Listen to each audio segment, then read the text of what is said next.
It's 1:30 on Saturday here in the UK. That means it's another RP Live, brought to you in conjunction with the Betfair Exchange. Really happy to be back with you this Saturday. It's a boutique experience, isn't it? Eclipse Day at Sandown in Esher. We also pop up to Haydock Park. 7 live races coming your way. All the best reaction and real-time analysis you can get anywhere in the industry right here, whether you're watching on YouTube. Do like and subscribe. Facebook Live, welcome along to the party. Anything you want to do on Twitter, hashtag RP Live. Dave Orton back after a nice week in the sun, I can tell you. Any questions you've got for me? I'm raring to go. Get them in. Who else have we got for you? The boys, they're back in town. The A-team is here. Top course commentator. What a day for Tony Ennis to come back in. I know, I've timed it perfectly. It is Mishriff time. It is time he gets his recognition domestically. We've seen him around the world, Maidan, we've seen him over in Saudi Arabia. Today is his domestic crowning glory. This is the moment for Gosden's Galactico to be crowned the best in the world. Have you been practising that overnight? Did you struggle to go to sleep last night? Because this is Mishriff Day, isn't it? It is. It's his moment. It's his big day. Wow, OK, the Eclipse 3:35 will be joining us for that, you will. And also, Graeme Rodway back 3 weeks in a row, Rodders.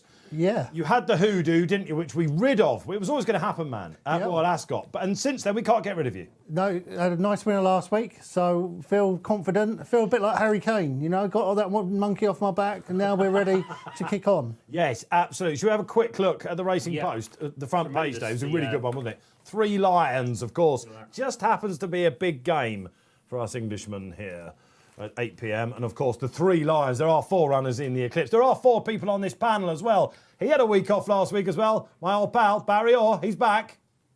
Good afternoon, gentlemen. I got to see the A-team in situ there in London, and I'm just going to try to interlope with cracking card in Sandown and some nice side orders coming up from Haydock as well. So is Haydock the most unluckiest track in England with weather? Yeah. This is just a big cloud hover over the course there. It's just every time it seems to be on, it's heavy. It's great all through the week. You do your form for good ground, and then the heavens just seem to open. It's ridiculously wet up in that part of the UK.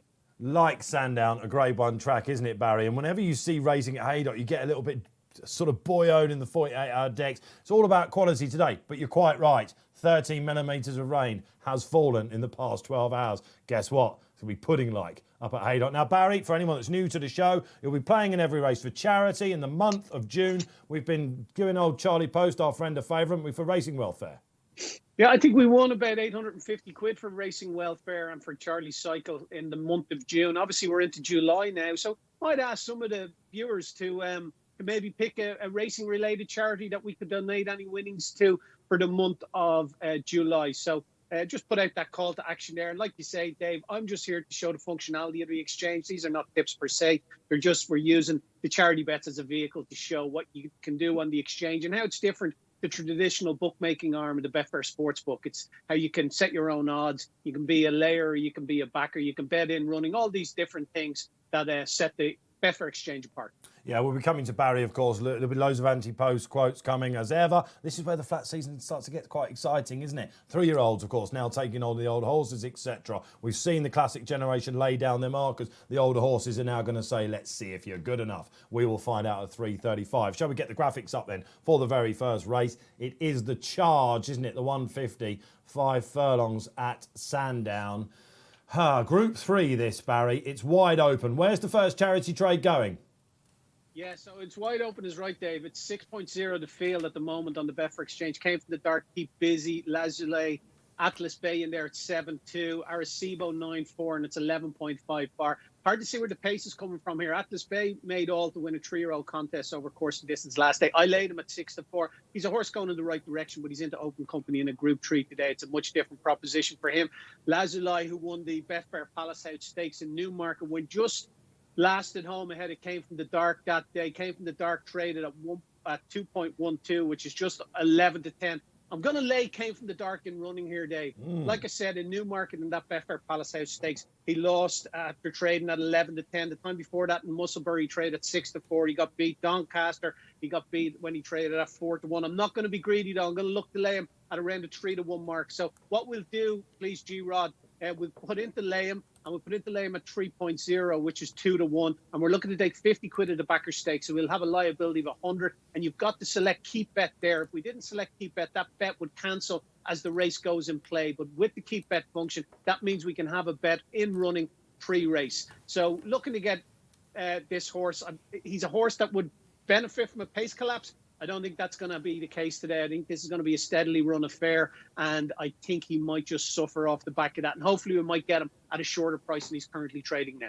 Like that, Barry. He is something of a public horse, this chap, isn't he? And always near the head of the market. And there are definite negative factors for him today. Barry's quite right as well. Doesn't seem to be too many front runners in this race. He's going to need everything to go right. It's all about having a bit of fun this afternoon. You know that, our regular viewers out there. You make the show with your interaction. Get involved. And I believe some of you have got right off the bat. Shall we see who's opening up? Big L Corleone comes on and said, best of luck everyone today. The Eclipse will be a smasher. Absolutely. G, well, listen, get rid of this man. He's an absolute annoyance of a man. He's been Mishriff all through the winter when it's Cheltenham, all that sort of thing we hear about his Mishriff. Eclipse thoughts? Yeah, absolutely fantastic race, isn't it, Dave? We've got 3 genuine top-class Group 1 horses, plus the Clash of Generations, which we haven't always had in this race in recent years. Yeah. The form book tells you that Adabe is the best horse in the race on Racing Post ratings. He's rated 126, is high, and a reproduction of that puts him £3 clear of Mishriff and St Mark's Basilica. But of course, St Mark's Basilica is a 3-year-old, so he's still improving. We haven't seen the best of him. There could be lots more to come from him. And Mishriff, you get the feeling with him too that he is just waiting to show how good he could be. Mishriff, you've got a connection with Mishriff. You told me that he would win in Dubai, and everyone thought you were a bit mad because it was on dirt and all that sort of stuff, wasn't it? And no, it was in Saudi, wasn't it? Of course, In Saudi, yeah. Your brother was over there, wasn't he? He was. He's part of the crew, and he'd been working the house down. Of course, they all sit on their hands over there, don't they? It's not really, you know what I mean? You get chopped off if you found have a bet over there. But your brother was like, everyone's got to get on Mishriff, and you came in here that Saturday. I remember you told us, and of course, I thought to myself, well, I'm not sure about you. I've got a feeling you might have been in that day as well, because on the drive home, all I kept going bzzz, bzzz, bzzz, and it was like, aye, aye. It was like 7-1, wasn't it? So are you a Mishriff man today? I really like Mishriff, but my initial feeling was that I would back Adabe because I just thought he's the right price.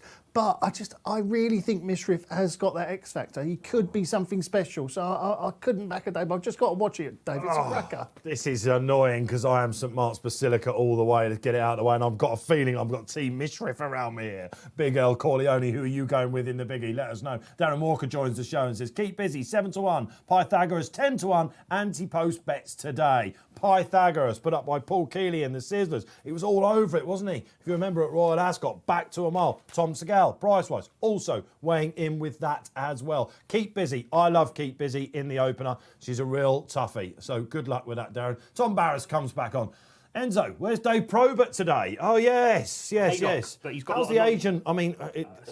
Listen, he had a good winner yesterday. Did you watch his ride on Jawal yesterday? Were you in tears when he won at Royal Ascot? Were you? I mean, your pockets were bulging, weren't they? Sandrine, yeah. I got the text when I was doing this show. I was like, that pesty Enzo again. He's having a really good time, though, isn't he? He is, yeah. Sandrine was big. He almost won the second race. So with Tasman Bay ran a really good race against Alan Kerr. I thought it was going to be the massive Probert double in the first 2 races, but that didn't quite happen. Have you got any more young jockeys that is a project like Probert for you that you've been seeing on the all-weather you expect, that you've been trying to curry favour with? Oh, can I have a quick word? Come on, who's it been? No, I wouldn't say so. Kieran Fallon. Young Kieran Fallon is one that you like to talk about, isn't it? Definitely. But I'm keeping an eye on this new apprentice that William Haggis has got across. It's Adam Farragher, because he's got a mount today, isn't he, on Montaffin. Isn't he interesting? He was over in Ireland, wasn't he? Was he with Nick Halford, I think? I wonder if Barry knows a bit about Adam... Farragher? Who's got the ride on? Is it Auntie Bridie today? Adam Farragher, yeah. He's got a ride. He's got 2 consecutive rides, actually. And he can't claim, obviously, in the other race. But he claims 5 off on a tam. And then he doesn't claim off Auntie Bridie in the other race because it's a listed race. But yeah, in Fair Little Pilot, served his time over here for a while and went to the UK to increase his opportunities.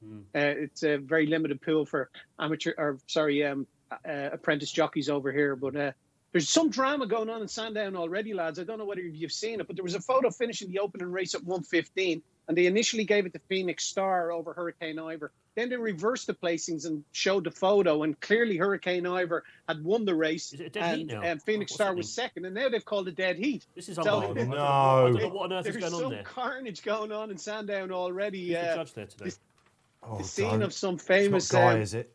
some famous stewards' decisions over the years, not least the London National back a couple of years back on Tyndall Jane Creek Green's Day the when they judge. decided to ban all the jockeys who bypassed the second last fence, if you recall. So yeah, more stewards fumbling in Sandown. Oh no! It's not just Haydock that's unlucky. And also, it's a big world pool day, isn't it, as well? So there's obviously all the money going in from all around the world, from Hong Kong, etc. And they're giving. It's going to be carnage, isn't it? If they change Your the results face over. was screwing up there. This is diabolical, is it? Well, how do you get from one result to a dead heat? Yeah. I've seen the I've seen the the print. I'm still, looking at the print now. and initially I was fairly certain that the far side had won at first glance. Yet they've given it to the near side, I think. Is that right? The first No, race it's at a Sandown, dead if heat. anyone's Initially wondering. they did, And now they've changed it to a Initially they dead gave heat. it So to how do you Star. get to dead heat? It's not a dead heat. This is it? this has been. This is not the first time I've heard of this though. That they changed their minds like 10, 15 How's that a minutes. dead on. heat in the Carnage then if you're in the ring in Esher and all that sort of is it? thing. How does post work and all that sort of thing? How can it be? How can it possibly be a dead heat? Chaos for the world pools, for the bookmakers, everything. Don't forget, we've seen it on this show as well. Do you remember Cheltenham last November when we had Harry Fry and Of course. Dan Skelton? Is the That was race? Guy Lewis, wasn't it? Is it been weighed in? Listen, I'm just presenting Are it. they going to change again? Don't put it on me. We got guys in the gallery, although I think we've got Very guys soon. in the gallery today. We've got 1.5 in the gallery today, that's for sure.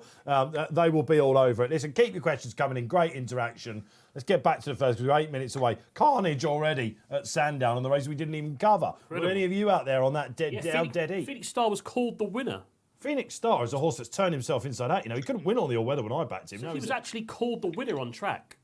And then a few minutes later, they were saying, hold the result. This has happened before, though. He loves this end. Do you remember- This is the sort of thing that if we were on Sky in the old days to get out of the race, that sort of thing, off air, you'd be like this, wouldn't you? You'd be like, yes! Do you remember at Sandown when there was the race on Imperial Cup Day when they gave the result to the horse that got there at the first winning post and they realised they'd actually It was taken... the EBF final, wasn't it? Yeah, and then they realised they'd taken the Sandown, wrong don't have a lot of photo. Leicester's horse, wasn't it? I seem to remember the Rooney's had a horse, wasn't it? I can't remember. But they didn't come up with dead heat there. They changed the result completely. This is the sprint track, isn't it, up the middle, where obviously it's a I different mean, who'd angle. be a steward? But at the moment, they got targets on their backs, haven't they? But the judge has so long. The judge can take their time to work it out. If they need longer, they're allowed longer now to work it out. They're not as under pressure time-wise. I do know a few judges, and you've got to be a certain type of character, that's for sure. It's a very forensic process. If she wasn't sure, I don't know why she's called Phoenix Star. Who is the judge? Jane Green today? Jane Green. All right, Jane Green.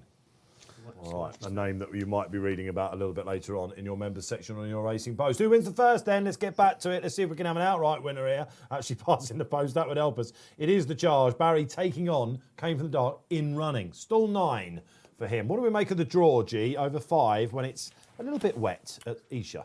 Well, it obviously famously was always 1 and 2 the whole way until about 2 or 3 years ago when suddenly it seemed to completely switch and now it's outside. The higher you go, the better off you are, which is completely bizarre. And I see, from a punter's point of view, I like to know where I stand. So I don't mind a bias because as long as I know what it is, when it starts flipping from one to the other, that starts messing with my head. So I think, having looked at the stats in the last 2 years, since 2019, the higher, the better. Right, which is not necessarily you traditionalists out there with Sandown, what you might be thinking. It's almost like Andrew Cooper during the winter goes, right, no one's looking at the sprint track. Let's get out and let's put some moss down there and all that sort of thing. I wonder how they do They tried that. to do it at Lingfield, tried to do it at Beverley, didn't they? Where there seems to be a perceived draw bias, but no matter what they do at Lingfield, why don't you just get on with it, man? Yeah. Whatever gets the rail wins. Even when it was soft, I was there the other day and it was straight course. It was doesn't soft. matter. It's Just still get near the side. rail. It's a firm, it's near side as well. Yeah. It's just, Surely it's the one track where you give your jockey an instruction, rail. They actually used to measure it, didn't they? Didn't someone get out there and measure it just to make sure that they weren't... There's all sorts of old stories that used to be on an old chalk road and all that sort of thing, and that's why they can't get off it. There was one race there on Monday where William Buick, he deliberately waited for the others to go. He took back because he knew waited for the rails to open, and then they just Genius sort of flip-flopped it. Buick. And then just went up the fence and won easily. You're often at Lingfield, aren't you, Gordon? Yeah, I was there on Monday. It was Crowd's back. Yeah, good to see people back. Saturday night's coming back soon again. Music That nights. was your favourite, wasn't it, Saturday nights? Yeah, it's coming back soon. There, 31st of July, a bit of UB40. And I think I'm there as well in August for another big music night as well. People happy? It's good to have people back. Yeah, it's, You don't hang around for a chat, really, do you? I do have some mates that occasionally over the years have said, "Oh, I saw your mate Enzo at Sandown. Man, a few words."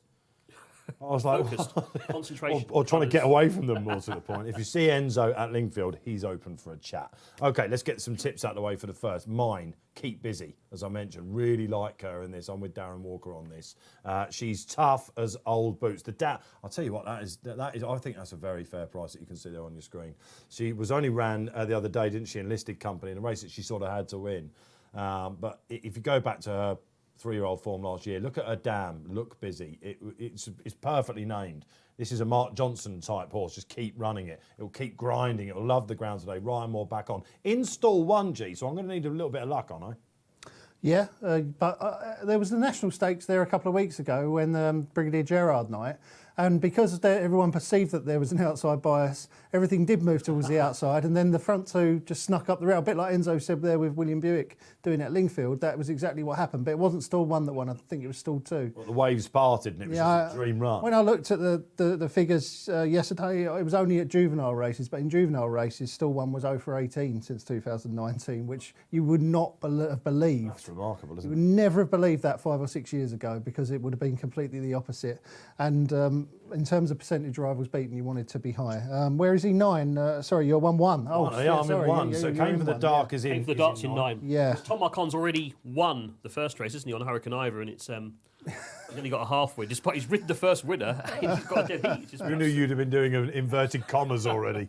Absolutely bizarre. So who's going to win this, Ends? 150. Came for the Dark for me. I know what Barry said about the horse. He does trade short in running sometimes out. But I think he's looked a different horse this year. He won really well in his second start, didn't he? He looked good at Newbury, ran well in the Palace House as well last time out. He's a solid sprinter. Tom Marcon, I think, is going to have a very good day. I think he's going to win on the Queen's horse later on. Wink of an Eye, or I really like him, I think the last race. But yeah, I think he's better be up a bit, wouldn't it? Because he's won the first, and for some reason the judge has said no, he hasn't. So I think Tom Marcon's going to be thinking, right, Came from the Dark, I'm getting this one home in front. Possibly the biggest day of the domestic season, this, for Tom Marquand with a Dave. It's his horse, isn't it? The 3:35, that's Tom's ride. Will he be the pace angler in that? This race, 7 of the last 10 have gone to 3-year-olds. Yeah, and fascinating race, isn't it? They've got some really good horses in it. Group 1 form in the race, of course, Keep Busy and Arecibo finished 2nd and 5th in the King Stan Stakes. He was the original Royal favourite, Ascot. Arecibo, wasn't he? He's gone right out. Well, yeah, he was definitely flattered at Royal Ascot. Now, someone No said doubt this to about me it. yesterday. Was that because of the Spencer thing? Yeah, Spencer Maybe gave Spencer him, was on and you just don't know what he's got left under the bonnet. he gave him a beautiful ride. They went absolutely mad pace, didn't they? Batash, Winter Power, Liberty Beach, absolutely blasted off. They went for it. The first 3 furlongs were running an absolute nuts time. And 12 on the exchanges. Has he lost a leg? yeah, and he was held up and he came through and nicked second. Having said that, he still beat Keep Busy fair and square. You What's know, such a big price? and he's Very now odd. double the price of Keep Busy. And although he was flattered, he finished the race at 100.36%, so slightly above average. And Keep Busy finished it at 100.26%. So they were given similar rides, basically. So you can't say that he was flattered to beat Keep Busy, even though he might have been flattered to beat Batash and Liberty Beach and the likes. But nevertheless, those two were not my selection. I really, really quite fancy one at a big price. Let's get this out of the way, because you are confident today, aren't you, with all of your Oh, selections? I mean, that's me dumbing it down somewhat, isn't it? I think I described it as dangerously confident because, as I think we've discussed on several shows before, One winner on the show, look at him.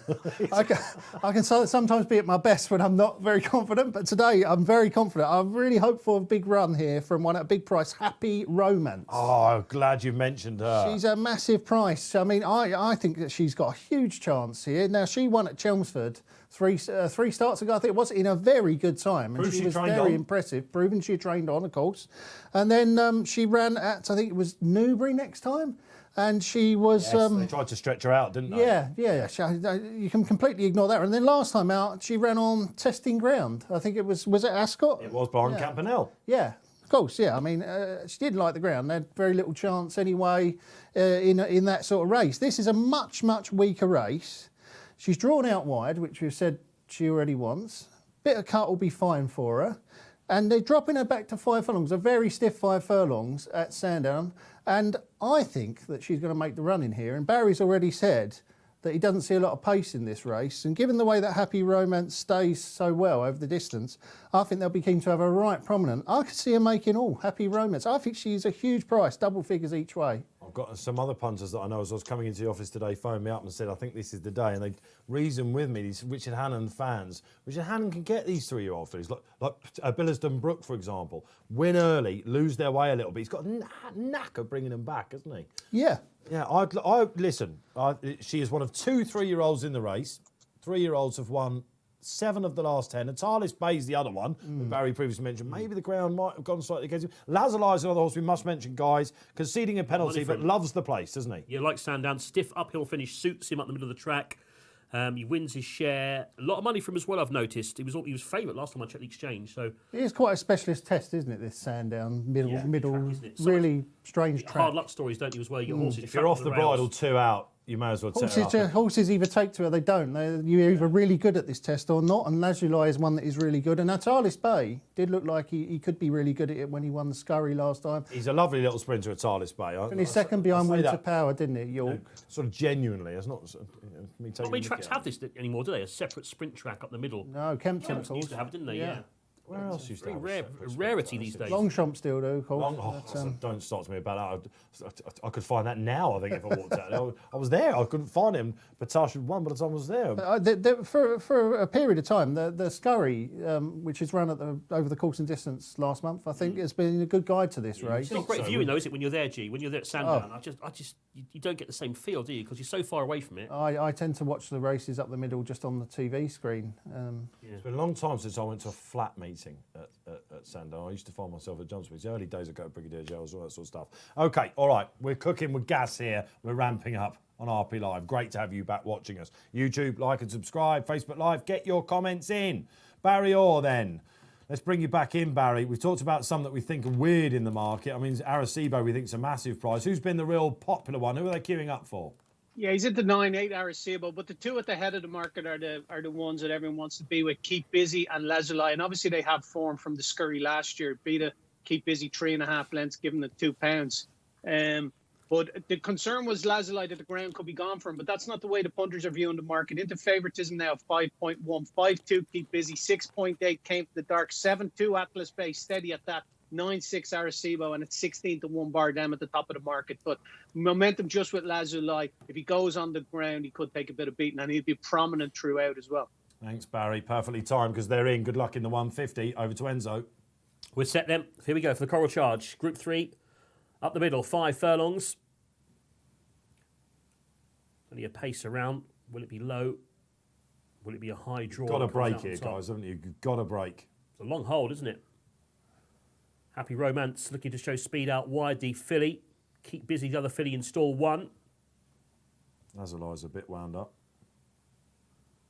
Yeah, Lazuli, I think they're ready to go now, aren't they? God, it's not just The stall's handler still in stall 1. It's Keep Busy. It's Busy, isn't it? Oh, no. The handler in with her. All one's rearing. That looks Stone like. of Destiny. Yeah. Sheen, Stone. They're off. Rogue. There we go. Off they go. Good start by Arecibo towards the outer. Also getting off to a good start was Lazuli in blue. Atalis Bay is bang there on the inside. Going to try and grab the rails. Keep Busy is going to track that one through. And then comes Count d'Orsay towards the extreme outside. We have Ainsdale tucking in behind his Stone of Destiny. Came from the dark. The Greys towards the back. And last of all is Happy Romance at the moment. It's Atalis Bay who's gone tearing off in front, at least by a leg from Lazuli, who's just poised though in second place. I think Barry's called this. The pace is not frenetic whatsoever. If you're on Lazuli, you're happy, G, aren't you? Yeah, he's in a nice position, isn't he, Lazuli? Atalis Bay still in front. Happy Romance, absolute stone last, but going well. Oh, gee, you're going to need some luck. Come on. 2 out. Lazaruli's Atalis Bay's going off well, isn't it. he? Atalis Bay still in front narrowly to Lazuli. Here in the third comes Arecibo. Came for the darts under Get a pressure. run, Ryan. Get a run. Oh, it's trouble on the Stone of inside. Destiny, no. Arecibo's Came getting for the in front darks, now. coming late. It's the drifter Happy Arecibo Romance, from G. Lazuli. Come on, Happy. Go on, the romance. Came for the darts coming. Happy Romance down the outside. Go on, It's gonna Happy. get tight. Go on, Arecibo Happy. came from the dark. Top mark Came on. from the dark. Came from the Oh, dark. it just got there. What is this one? Surely not a dead heat this time. You could Top hear the mark groan on. from Dublin there, Barry. Oh, I tell you what, it was a long, slow motion final furlong, Barry. No one felt it more than you. It was the lane running. He pulled it out the fire. Yeah, he did. Just got up in the shadows of the post to beat Arecibo, who traded at 1.26, which is 4-1 on. And then also we had in there Happy Romance, who traded at a low of 4.8, considering that had an SP of 14, so 3 times lower than its Betfair SP. But Lazuli as well was one that traded short, lads. Went off eventual favourite. That traded at 1.77, Lazuli. Well, I can sort of. It was a cruisy time. Gets in Tom Marcon. And there's nothing more annoying, Barry, than when your lane run is gone in, and the man sitting next to me is going like this. Yes, happy days. No dead heat this time, Judge. No dead heat this time, Tom Marcon. Well, I'm just hearing, by the way, in that first race, it was faulty equipment. That's what they're putting it down to. Mirror. So, they said they couldn't get a true image from the mirror, so they had to use the print. And from the print, they couldn't see a clear winner in the race, so they had to give it a dead heat. So faulty equipment. That's unsatisfactory. When in doubt, blame the buttons. Absolutely. That is unsatisfactory, isn't it? Well, that will rage on probably, and I can see our news desk is gathering lots of information from the track and punters. You'll watch this space on that one, but we did have a clear winner there. Came from the dark. Arecibo's on an absolute blinder. Spencer did his thing again. Sat on him. The second. Eventual second and eventual third should be banned, shouldn't it? It's just the second, isn't it? Well, you hear it's the eventual winner. No, it's just the winner. Yeah, you do hear it. It's absolute drives me mad when I hear that sort of thing. I see it in print as well sometimes. I'm like, right, give me that. I'll sub it, and I'll sub it. I'll get it down. And anyway, so the winner came from the dark. Literally came from the dark. He's a good horse, isn't he? He's got a serious turn of foot, isn't he? Vindication for Tom Marquand as well. Yeah. Ed Walker's always believed this was a Group 1 horse, so here he is in a Group 3. It all looks so simple now, doesn't it? It was a weird race, wasn't it, Dave? Arecibo is very prominent, wasn't he, for Arecibo? Spencer.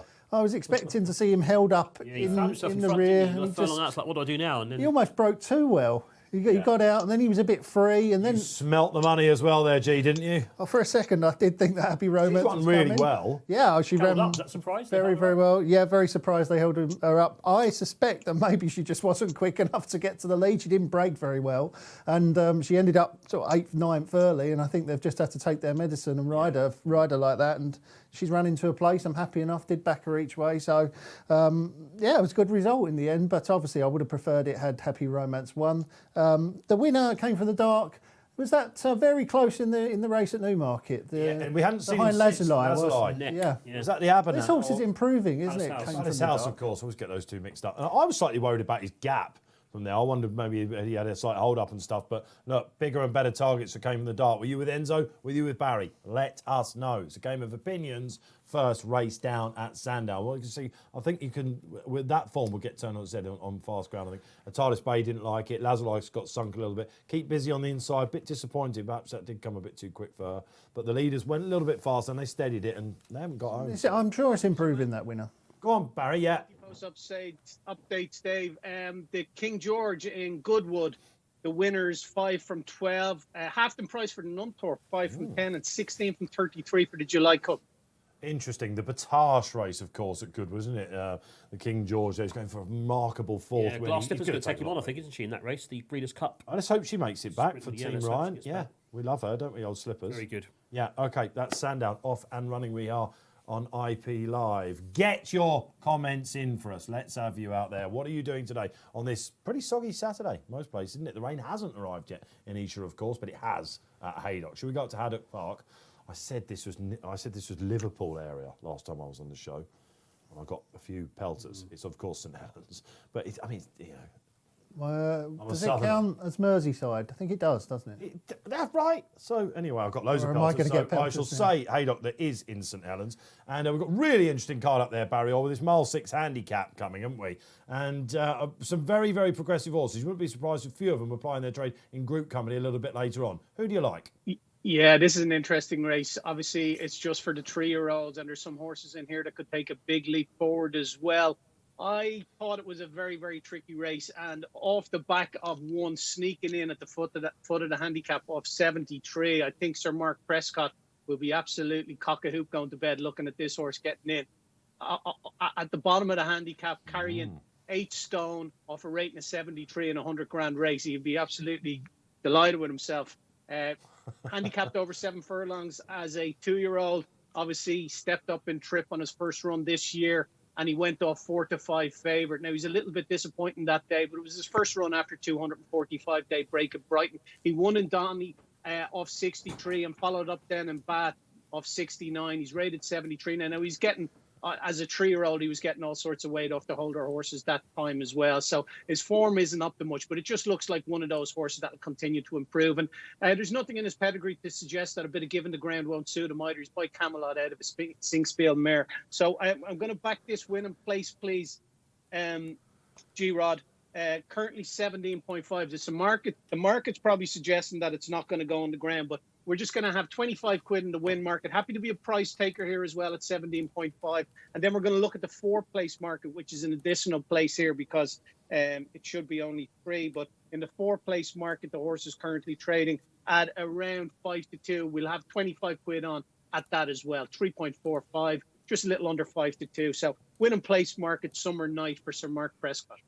Okay, and you won't be surprised to hear this, Barry. This is one of 4 entries for him in the next week as well. I guess it's his first time on soft ground, isn't it, Barry? And with some potential top-yard group horses in there. Is that why he's the price he is? Yeah, I'm sure it's the ground. There's going to be a concern about that. And his form's not amounting to much. Like I said, he was a 3-year-old getting weight for age off older horses in some of those handicaps. And he hasn't been mightily impressive, but he just looks like a horse of Mark Prescott. So as the season continues, he'll improve with every race and just taking a chance. He squeezed in off 8 stone the bottom of the handicap. You don't see that many of his improvers throughout the summer season, and I'm willing just to take a chance with the ground as well for him. This is Luke Morris's lowest riding weight as well, 8 stone. And Sir Mark's comment in the paper this morning says he's won 2 small handicaps and we were surprised he got in off his racing weight. He should stay the trip, but there's no master plan going forward. Just another 3 entries, so... Obviously, you are dealing with the official Racing Post handicapper for the stayers. We are. It's not Enzo, is it? No, it is me, yeah. And, well, myself and Mel Rose, of course. Oh, yeah, Keith, Mel-Rose. Mel Rose, yeah. And I handicapped this horse when he won at Doncaster, and I gave him a Racing Post rating, I just got to check, 81. Right now, Mel Rose was on holiday at the time, so I just basically had free rein, and that is obviously a huge. He was only rated 63 officially at the time, so I put him in at 81, £18. Mel Rose came back from holiday, and he just could not believe the rating I put on this horse. He was like, "How can you possibly have put that much on?" It's like £18 higher than his official rating. That would keep him up at night. But of course, his run before was really bad. Brighton, he hated Brighton. This horse, I remember when he ran, they got all unbalanced down the hill. He got beaten in a really poor race, didn't he? It was short, wasn't it, as Barry said? Yeah. Unsurprisingly, Mel Rose then handicapped his next win at Bath and has only handicapped that at 79. So are we going to find out some more about him today? So basically what I'm saying is we're going to find out if G-Rod was right or Mel Rose was right. Who was the king of the handicappers? So we've got a little A versus B going on with the handicappers. That's good, isn't it? All right, summer's night then for Barry. I haven't tipped him though. Oh no, because this is Mishriff Day for Enzo, but this is also Duchamp Day. Yeah, this is my best bet of the day. I thought this looked something special when he won last time at Musselburgh. He came home in an absolutely ridiculous fast time. Yeah. All right, the race was run in a slow time, so they crawled early on. But to see a horse quicken up in the way that Duchamp did, it was just looked like an absolute group performer waiting to happen. And he's going to be far better here, I think, granted a big field, stronger pace, given the opportunity to settle in behind. I think he'll unleash that smart turn of foot that we saw at Musselburgh. Money from coming and well. I think he's one of the best bets of the day. He's my nap of the day, Dave. I love it. I like him as well. This is typical Sir William Haggis, as I like to call him, because he used to be with Sir Mark Prescott, of course, and he's a canny chip off the old block. Start low, build them up, just like a Dave coming up at 3.35. Same colours, starting off in handicaps, going up. He's got a wide draw. In fact, doesn't he say he's out near Wigan somewhere in the paper today? Mr. Not that bad. I don't mind a wide draw around here. It is an interesting race, though. So 2 Duchamp, 1 for Sir Mark Prescott, Heath House and the Pupil. Who are you going for, Enzo? You're on a double. I was with Duchamp, my original selection. I'm going to stick with him. I really liked his win the Edinburgh Cup last time at Musselburgh. As Graeme said, the time was quick. He travelled well, didn't he? Quickened as well. Showed a nice attitude. The race before that, he was long odds on when he didn't learn much about that. That was at the track. But he looks like... I think if there is a group horse in here, it's him, isn't it? I mean, Mark Johnson's got a few nice horses in this. Kondo Isami. Kondo Isami is a horse we've yet to see the bottom of. I think Harlem Soul's going to be a nice stayer as well in time. But I think today, are they going to be ready to beat Duchamp, getting a couple of pounds? Probably not. A lot of money for Tash Khan today as well, wasn't it? I think tipped up. I think Simon Rowan's put that one up this morning. Ex-Emmett Mullins horse. I was looking at his form. Interesting in Ireland. He could be the danger, but I'm with G. I think if you're a soft ground punter, and obviously it's gone massively soft on Haydock, then you're going to be seriously interested in Reverend Hubert, because he is a very slow horse. I wonder who Reverend Hubert was. Who? Yeah, it's obviously named after Reverend Hubert, isn't it? Reverend Hubert is. Well, yeah, I'm sure Reverend Hubert will be back in it, but he absolutely loves soft ground. This horse, he will be running Under on. the hammer. He will be running on when everything else has had enough, because at Doncaster last time, he was off the bridle from miles out. back him, and is he that just what- kept on running, and he kept on running, he kept on churning away. And if this turns into a right plod up the Haydock Straight, I tell you, this horse will be keeping on going. Okay, all right. Well, it's going to be a slog. We're expecting that. Are you with Hubert or are you with one of us? Get involved. Fun times here on RP Live this Saturday. Don't you worry about that. It is the Eclipse, 3:35. But Haydock, some side orders, as Barry said. Tasty ones too. Let's go to Enzo for the 1 mile 6 Thank you. call. Just hearing news of another non-runner, important one in the old Newton Cup, Dave. Valerian Steele has been taken out by Roger Very because of the going. He was favourite. It was my tip as well. So I think you've gone for the early throw here, Dave, to the commentator. It's still got, what, 3 or 4 to go in? Drawing board. That's a bad thing to do, isn't it, Enzo? An early throw over to one of you don't like lads. Has he been smashed, Barry Duchamp? Yeah, into 11-4. Yeah, a lot of money for him. Duchamp, yeah, was 4-1 just a little while ago. Also money for Takasham, 4.8 now, 6.8. Kondo Islam is going the other way. That was 8.8, out to 14.5 now, so that's relatively friendless. G-Rod's horse, Reverend Hubert, 11.5. Some money knocking around for that. Some Rummy, another one really friendless in the market, out to 23 from 12 earlier on. Thanks, Barry. It's not the sort of horse that you associate with Hammonds, is it? No, I mean, miler. he's if you want to back him, he's a bet in running, because he's going to trade. Going to go spike up. I think he could easily trade at double the price he is at the moment if he's going to win, because he will be off the bridle probably a long way out and then just keep running on dourly.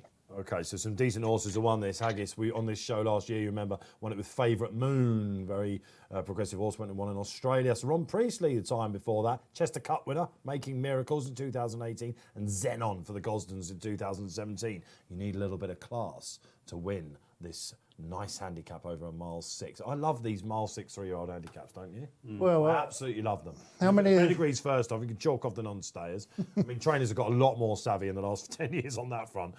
Back in the early noughties, it was ridiculous. Running horses that couldn't get past 7 furlongs. You were like, tick off you go, and it was absolutely all-age handicap. How many are going to end up in Australia, Dave? Oh, quite. Could be a few of these that over end the up sticks overseas. even. Well, the first 4 you might well be. I guess they're staying up down under right now, aren't they? And going, right, boys. Last year's winner did win a race in Australia, didn't he? Favourite Moon. Favourite Just said Moon. that. Glad you were listening. Bet you listened to Ross Briley last week, weren't you? All right, okay. Finally, it was an early throw. Apologies. one about to that. load. Duchamp is the last one, the favourite. He's not going to go. Duchamp no. drawn. No. Not sure what happened. He's What's not in happened? the race. What sort of day is this? They can't get the photos right at Sandown. Unbelievable. Came for the dark somehow, wins. G-Rod's now not running. I can't don't know what believe happened. it. He looked like he was just going to go in last, but he's not gone in, and they've gone. Did they just forget to put him in? I don't know what happened there. He's been withdrawn. That is absolute drama for this handicap. Meanwhile, up front, it's Alpine Stroll, the maiden, who leads up to Auriferous in second place for Hayley Turner. These two ahead of Sarumi, who's racing in third place. Behind those is Ocean Line, Martin Harley to the outside. Reverend Hubert is fairly close on the inner. Soapy Stevens, one of the Johnston runners, is next in the field. Summer's Night whipping round the outside for Sir Mark Prescott. Then the Grey Contact, who's in behind them, racing ahead of Tash Khan, who's now 2 from the back. 1 from last is Harlem Soul. The back marker is Kondo Isami. So Mark Johnson, 2 of his juggernauts are towards the rear. But dramatic stuff. Obviously, Duchamp still in the market because it was such a late withdrawal. Absolutely. Barry, what's that going to do then to the market? The fact didn't go in. Yeah, Dakshan's now 11-4, 3.65, 7.4. Reverend Hubert, not trading bigger than what he went off at. Contact is 9.0, 11 Summer Night. 11-4 now, Takashan. He's very strong. He was the second favourite, been promoted in. G, are you on the floor or what? Yeah, very disappointing, isn't it, when your best bet of the day doesn't even line up? But, That's that dangerous confidence for it you. is, I suppose you can't lose. Summer's Night is nicely placed, and Reverend Hubert's just starting to hit maybe his flat spot. No, he's still all right there in the middle. Kondo Asami has been flat to the balls right from the start. Absolute last being pushed along. I don't know if they're going fast or if he just don't fancy it. We're going to find out. I don't think he fancies it, G. I was looking at him early on as well. He looks like a horse that has run at Royal Ascot and felt it a little bit. But listen, we've still got time. There's about a good mile left. It's only Ennis. Strange, wasn't it? I'm not sure. They didn't even try with Duchamp, so whether something happened from the start, I don't know. Let's go back to the leader, Auriferous, a half-length clear to Ocean Line in second. Alpine Stroll is in third place. Summer's Night's gone fourth now, improving.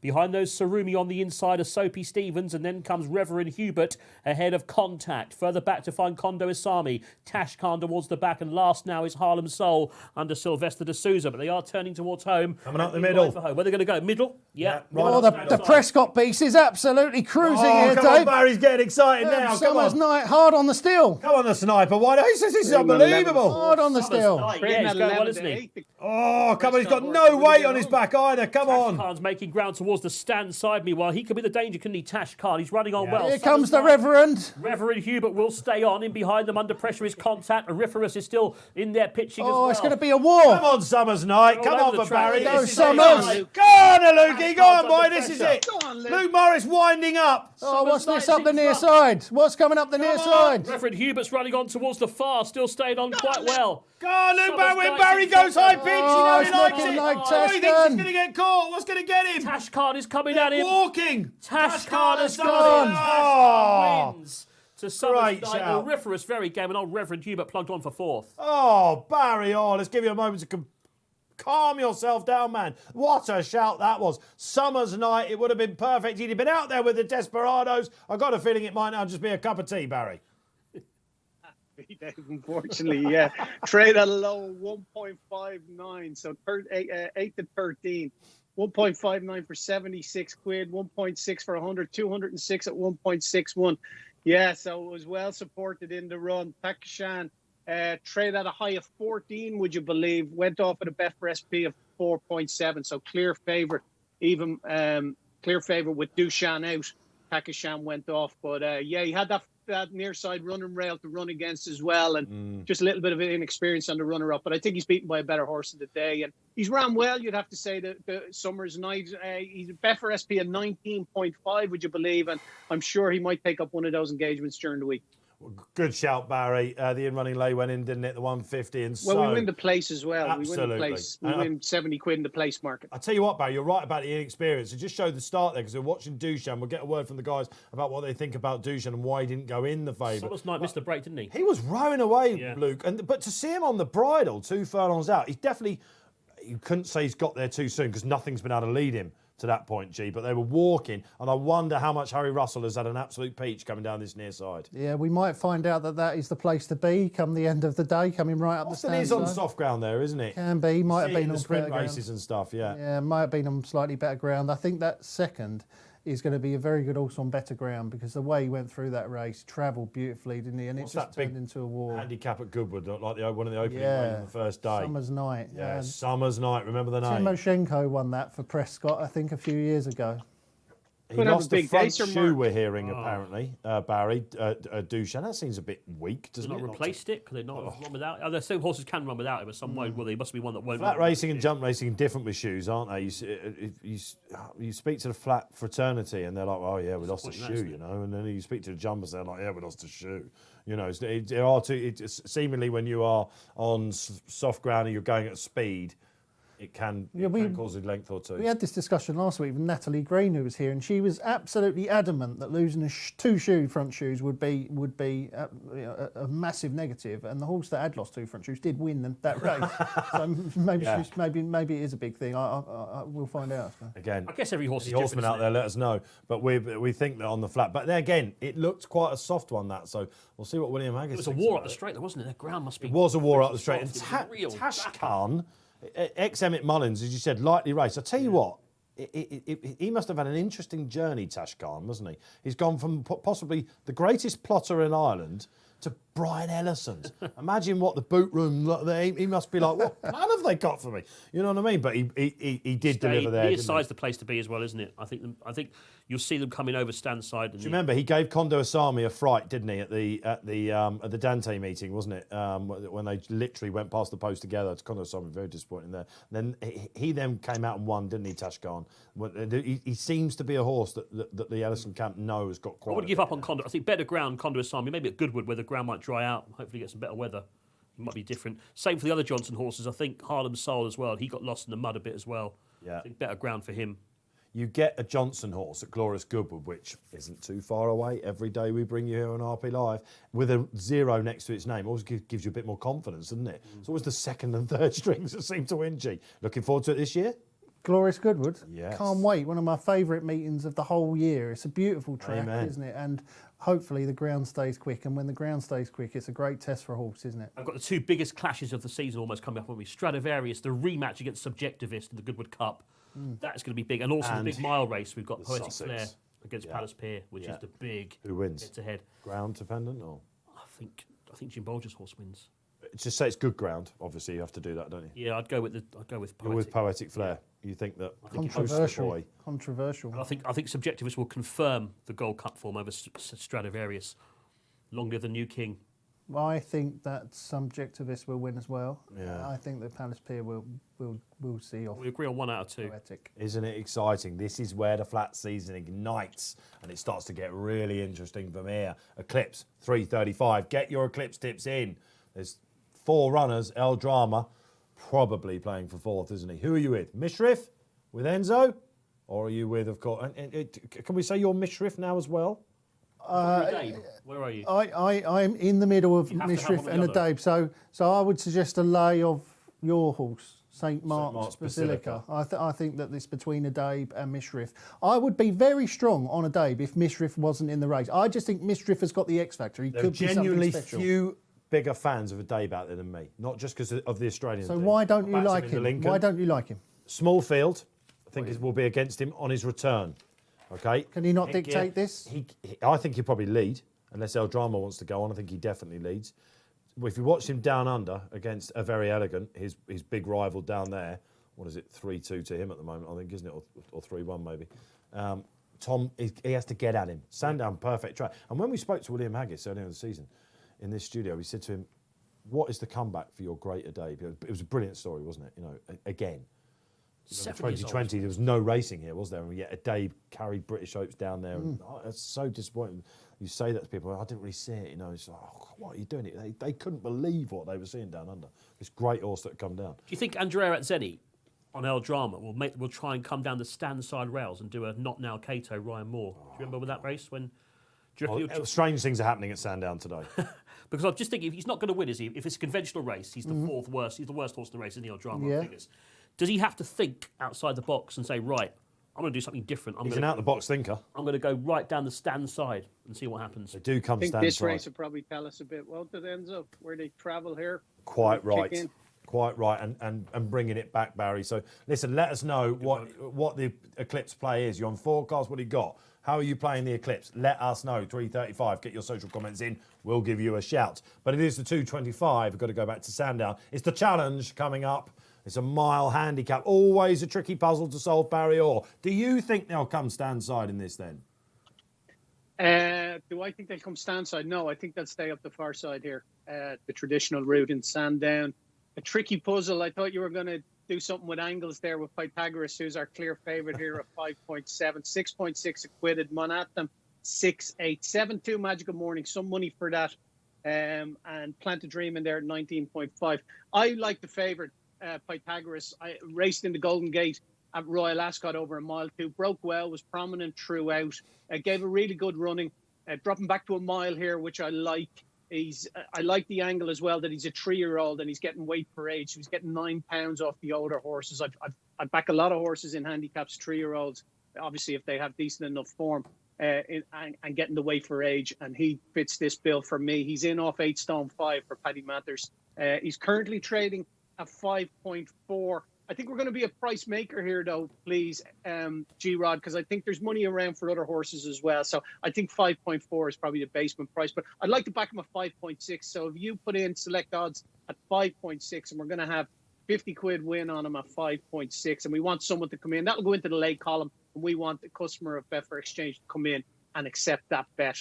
So we can give an update through before 2:25 when the race is due to go off. Thanks, Barry. Okay. All right. So, listen, one trade out the way. And you're right. I should have done something clever with Pythagoras, but having spent the Royal Ascot week with Paul Keeley pretty much, he was so keen, G, wasn't he, on this horse? Yes, yeah, he loved it. And he started getting sick towards the end of the week, and even more so after the horse had lost. And people saying there's loads of sides to that argument, loads of angles in, being very clever with the name and all that sort of thing. He was like, if anyone says that to me again. But he did say this is a top class mile in the making. So I'm sure that Keels, who is there today, watch out if you're watching at Sandown on your tablets or whatever, he's around. He'll be trying to go back in for this chat. But like I said at the start of the show, Paul's gone for it, Tom's gone for it, all our big hitters have gone for it. Who are you going for? Yeah, I backed him that day, and I didn't see, I didn't see a reason to stick with him. Right. So I was going to tip Beat the Bomb, but would you believe that he is actually a non-runner as well? Yeah. So I have got another fancy in the race, luckily, and May Danny. Yes. I tinkered with the idea of putting up May Danny. I think he could make all here. He's in 14. That was my worry with him. Yeah, and slightly softer ground. There's not a lot of pace in this race, Dave, on paper, because we've said this before, and then everyone thinks, oh, there's not a lot of pace in there. Let's get out the front. It'll go for the front, and it ends up being a hold-up performer's paradise. But, May Danny, I just thought he might be able to make all here from the wide stall. And not least, I know that maybe they've thought, oh, well, we'll claim off of Montatham with Adam Farrakher claiming 5. But Dane O'Neill rides May Danny. He's wearing the first colours, and he's 3-4 times the price of Montatham, and he's got form that says he can win. He was very impressive when he won at Goodwood last year, over a mile and a quarter. I mean, the speed figure that day was off the charts. It was insane. It was a really unlucky horse at Royal Ascot, wasn't he? This time at Royal Ascot, he was on what you might have thought was the right side. He slightly missed the break, if you remember. I was on him. And Dane O'Neill, who retains the ride, I think he's carrying slight overweight in this Dane as well, just to let you know.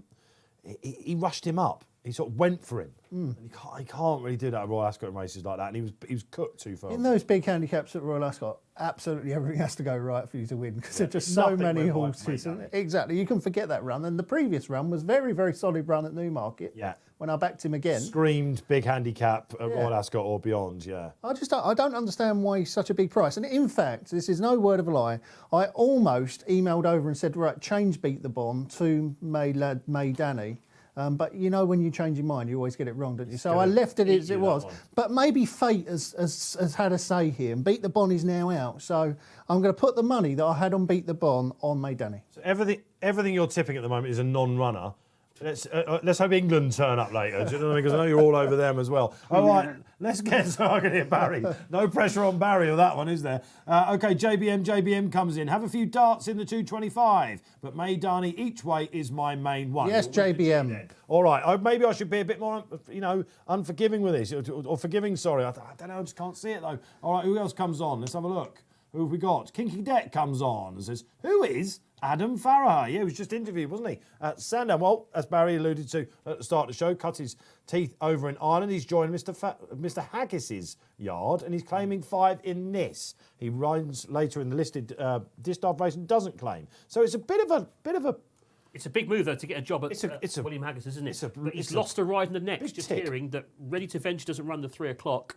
And now Tom Marcon rides Auntie Bridie. The non-runners all over the place. This is hard to keep hold of, isn't it? So Adam Farrakher, promising young ex-Irish, obviously Irish jockey, but he used to ride in Ireland. And I like this horse. Mr. Haggis has got him. He won it last year, didn't he, Montatham? They've got to claim, surely, because he did win it last year. I liked him for this. Just thought, mark at 109. I'm not sure about that. Got a Group 1 winner in it as well, haven't we? It was a 28-1 chance, accidental agent, who seems to have his own ideas. That was an accidental Group 1, I think, wasn't it, as well? It was an accidental win, because it's been wheels off ever since. The lovely accidental agent seems to fall out of the gates this day. I'm with Plant a Dream. Watch back his Epsom run when we covered on the Oaks Friday. If Martin Dwyer for John Best, if he can get him covered up early, he'll be steaming home, I think. Plant a Dream is big price in this. I'm quite attracted to that 16-ish to 1 on the exchange. Enzo? There's a few outsiders, which I thought that Bedouin story was interesting. We, of course, had that horse come from Meydan that won the Hunt Cup. Not sure if this horse is going to do the same. But You're tipping something over 5-1. No, I'm sticking with Montatham. I think he's going to win it. Okay, yeah. He's going back to back. Get back to where the world is well. You're going for a 5-1 shot. I've not had a loser yet. Came from the dark and Duchamp. So winner with a non-runner so far. 100% record. Never undersells himself. Pythagoras is too short now. I didn't see enough either at Ascot to make him a 3-1 shot here. I'm not sure what's going on. No, this is the power of Keels, I think, and Segal, isn't it, a little bit? Yeah, Barry, we got matched on our bet at 5.6, so looking very good now, Barry. Yeah, we're matched at 5.6, and this is an interesting one if you want to show the screen there, lads, because the horses come in price into 4.2. So we could cash out now for 15 quid and have a profit of 15 quid on the race if we wanted, and have no stress whatsoever with Pythagoras. But no, I'm happy to let it stick, but it just shows when the market moves in your favour how you can cash out for a profit-free race. Lovely. Okay, Barry, good stuff. So showcasing the functionality of the exchange. That's what Barry does every race. Don't have to play. It's all about having a bit of Barry, fun. I want to lay one in running here. Acquitted, so I could do that, couldn't I? Because Acquitted is a horse that trades very short in running, doesn't he? Quite a few times. Oh, probably, yeah, Barry. He's one that we've seen trade quite short a few times. He was odds on to beat Palace Pier in the race, wasn't he, last year? I feel sorry for Quitting because everyone's going to keep mentioning that. His whole career. He's traded at 2.12 in his last run, at 3-1 the run before that. He traded at 7-1 on the run before that, 11-2 and 6-1 on the 2 runs before that as well. So yeah, he has a habit of trading short and getting chin. But that day in Chester, just 11-10 he traded. Yeah, okay. So it's almost like the boxer who had Muhammad Ali on the ropes, isn't it? And then thought he had him and then gets knocked out at the last minute. That's Acquitted. You can see the spotlights go for Magical Morning there, free premium content. He ran all right, didn't he, at Royal Ascot for a long way? He was really well fancied for that. It's such a tough ask first time out. Ground mark gone against him. I think he's interesting though. Obviously, Dettori for Gosden's. Steve Boo, our Spotlight Supremo, puts him up. So Frankie on. Stall 11, again, tricky. Barry thinks they'll keep far side. I think you're probably right. The sun's still shining there. It's the first race, isn't it? Will there be a rogue one coming to the near side? We shall find out. What we're around about an hour away from the biggie then, flying by here on RP Live. Welcome along to Eclipse Day. Myself, Dave Orton, Tony Ennis, top course commentator G-Rod, and Barry Orr, Betfair's big hitter, along for the ride. Tony Ennis, call home the challenge. Here we go. This is the challenge handicap then, over a mile, and they're off and racing. We have 13 runners. Breaking well was the grey Montatham. Also out wide was Marie's Diamond, who can race prominently. Magical Morning's not far away. Maydani is going to try and come across from that high draw as well. So it's Maydani, Magical Morning, Montatham the front three. Pythagoras is handy too in fifth. Just in behind Marie's Diamond in the light blue colours. Acquitted is next in the field. Then comes Orbard, who's just tucked in behind the leaders, from Fantasy Believer, who's racing next. Then comes in behind those Escobar. Behind Escobar on the inside is the former Queen Anne winner, Accidental Agent. Then comes Bedouin Story, who's ahead of Trey Floor, who's towards the back. And the back marker is Plant a Dream and Martin Dwyer. Yeah, not where I wanted to see Plant a Dream. I have to say that. I think Martin hasn't been able to get him in. He's a little bit keen. Not as keen as Pythagoras, though. No, he's wide outside, a bit free. I'm very hopeful here, Dave. Exactly how I was hoping this race would pan out. And it's remarkable. You've got something right about in front, isn't he, Maydani? He's nicely settled. He's getting an easy. Come on, Maydani. Yeah, let's have a look at the market then, Barry. Where are they going? They're coming up the centre, Barry. They're coming up the centre. 4.4 Pythagoras, 7.6 Acquitted, 6.8 Monatham, 7.2 Magical Morning, and it's 9 Maydani. Okay, all right. They have come up the centre then, these pesky jockeys. Come on, Maydani. Dane O'Neill. Look at Plant a Dream. He's absolutely flying. This could be a beauty for me if he keeps going. Has he got enough rope, though, Maydani, at the minute, Tony? Still leading Maydani a half. Here's Frankie, though. Magical Morning looks a big threat now. Go away, Frankie. Marie's Diamonds come in. Montatham's flat. Come on, Maydani. Down the near side. Here comes the Come on, Maydani. as well. Acquitted is looking for room. Come on. Magical Morning. Maydani Acquitted. The front three for No. Go away, Frankie. Magical Morning's in front. It's going to be one for the Gosdens, I think. Yeah. A nice tune-up for Mishrif, couldn't it, for John and Thady? It's Magical Morning who wins from Maydani, ran a cracker. Acquitted, who may have gone short again in the run, has finished in behind them. And I think it was Escobar in fourth. Well done, Tony Ennis. Good call there, because it wasn't easy. We weren't sure where they were going. Plant a Dream, my selection, came all the way on the near side. I thought, I was getting excited. He was just too keen early. Unlike Magical Morning, fancied in the Hunt Cup, drifted out nearer the race as everyone saw the rain coming down. Thought, I'm not sure about his first time out. This is the horse they always thought he was, I think. He has just got a lovely lead, G, isn't he, from Maydani, who you nearly called absolutely right. Nearly, yeah, nearly. It was that pesky Frankie, isn't it? You know, he just Go away, Frankie. He's always in the right.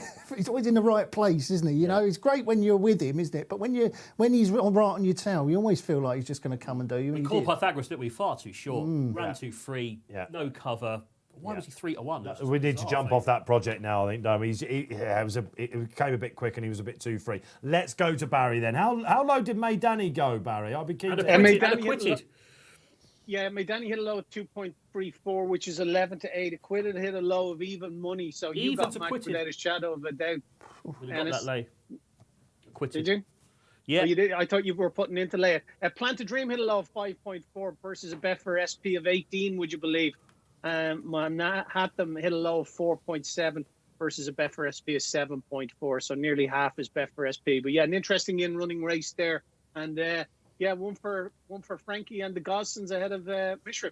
Yes, indeed, absolutely. So, yeah, big boost for Team Gosden very much. We are now an hour away from the Eclipse. It came up the centre then. A lot of old rogues there, absolutely. Tony, I think you got acquitted, absolutely right. Steve Boo will be happy. And those of you that follow Spotlight's Magical Morning, big shout for that in the paper as well. That's what you get here on Amazing Post Live. Free premium content. It's what we're giving you, whether you're watching on YouTube. Keep liking and subscribing. I tell you what, the subscriptions going right up. We're absolutely loving that. They are the powers that be. And Facebook Live, we know you love chatting to each other. The guys out there watching, we get great feedback from that as well. Let us know how you're getting on. Let us know how this Saturday, we're now in July. Let us know about some charities as well, of course. That was Barry's shout, wasn't it?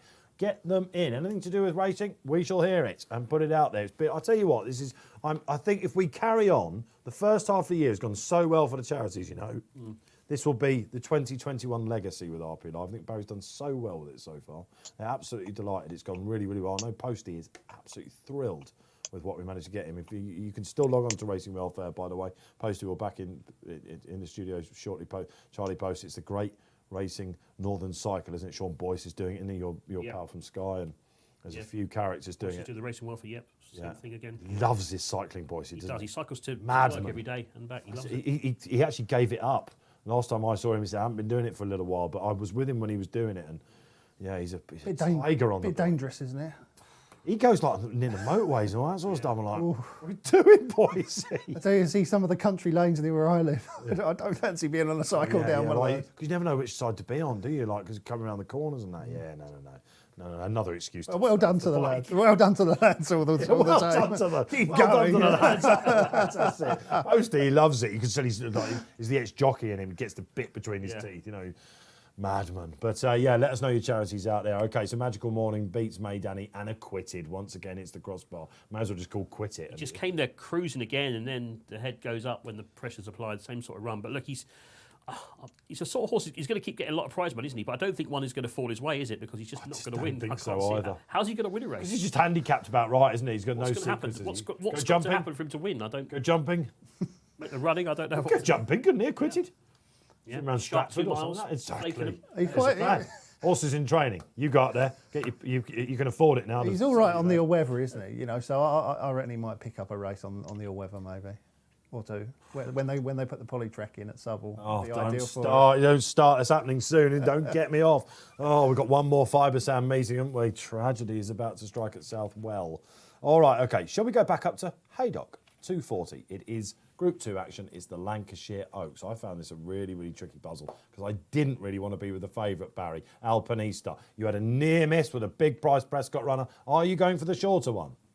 Yeah, I didn't want to be with her either, Dave, to tell you the truth. I thought that Goodwood race hadn't worked out at all. The second and third have been beaten since, and I know she'll come on for it. It was her first run of the season, but I was looking to lay her, but I thought I'd be getting her around 7-4. She's 4.1, so she's over 3-1 now in the Betfair Exchange. I'm not chasing out to get her that price. So what we'll do instead, we're gonna back Mystery Angel, who was 16 lengths second in the Oaks. They supplemented her. It was a bold move from Team Bowie.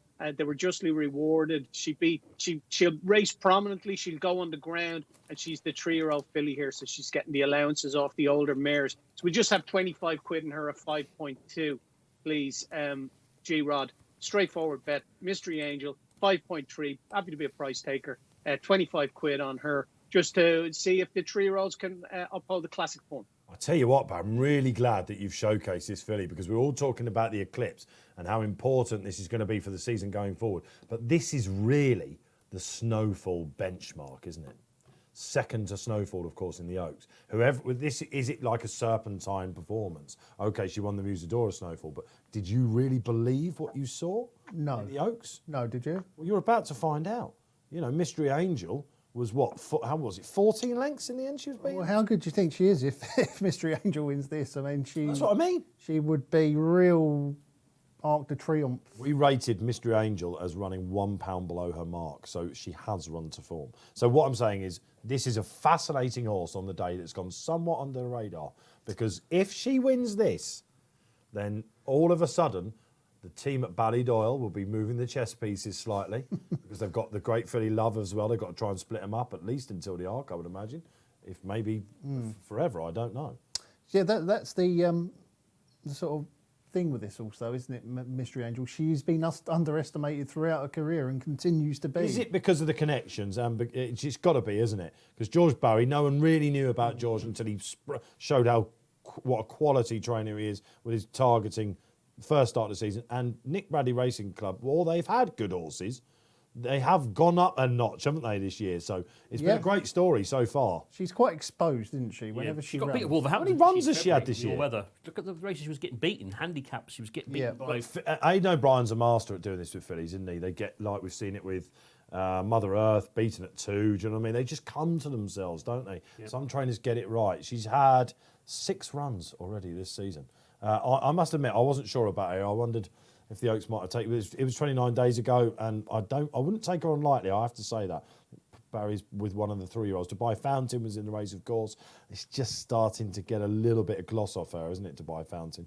It was, of course, 3 places behind her in the Oaks when well fancied. Oh, no, way back, in the Oaks. Then went to Royal Ascot, a little bit disappointing there as well, according to market expectations. So, I'm not with Alpinista. I'm not with Mystery Angel. I'm not with Dubai Fountain. And I can't believe the price of Cabaletta here for Rog Varian with Jack Mitchell on, a horse that knows all about Haydock and knows all about soft ground and doesn't seem to run bad races. And I know that they think she's better than that mark of 100. She just needs to click in. 3rd run, I'm a big believer in 3 runs, peak fitness. Blinkers are on. I cannot believe the price. What price is Cabaletta now, Barry?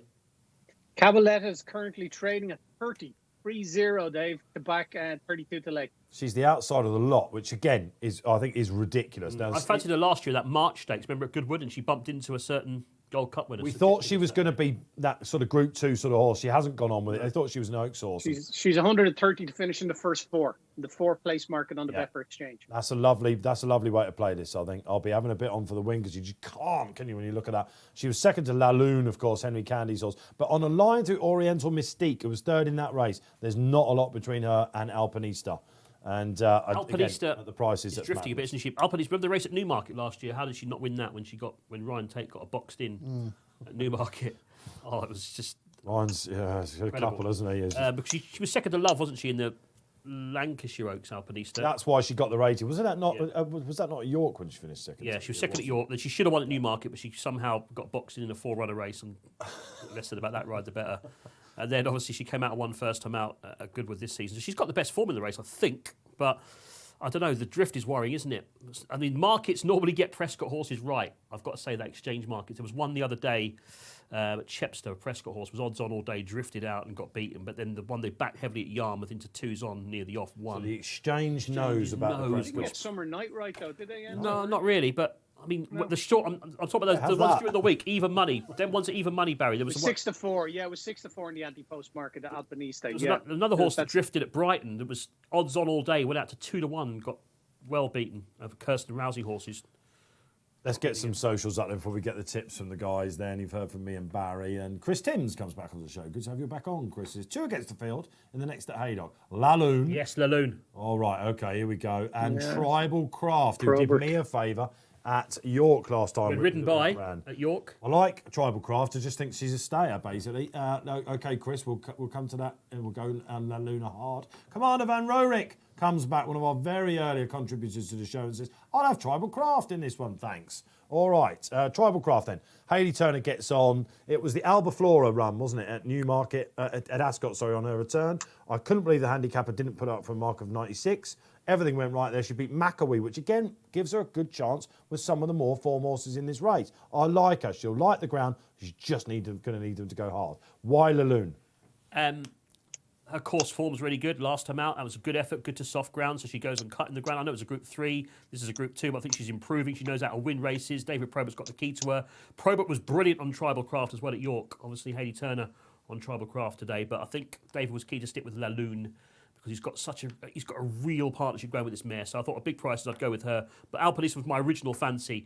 But I'm a little bit worried about the drift.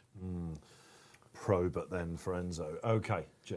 Barani Star for me. A big price. I think Barani Star could really go well. 6th in last year's Oaks. I put her up as my eye catcher from Royal Ascot in the Ribblesdale last year, and she let me down. And then she went to air, didn't she, and showed what she's. I think she's improved a bit over the winter, this filly, judged on that Chapel-Hart's first winner since July. Was it? Unbelievable. Okay. She was very impressive that day at Ayr. I think she might be an improved filly, Barani Star, each way. Massive price, Dave, Barani Star. We're on two big prices here. Enzo, unsurprisingly, keeping it a bit more simple. All right then, Enzo, call them home in the Lancashire Oaks. Now, where's Tribal Craft going? Are they going to go without this one? Not again.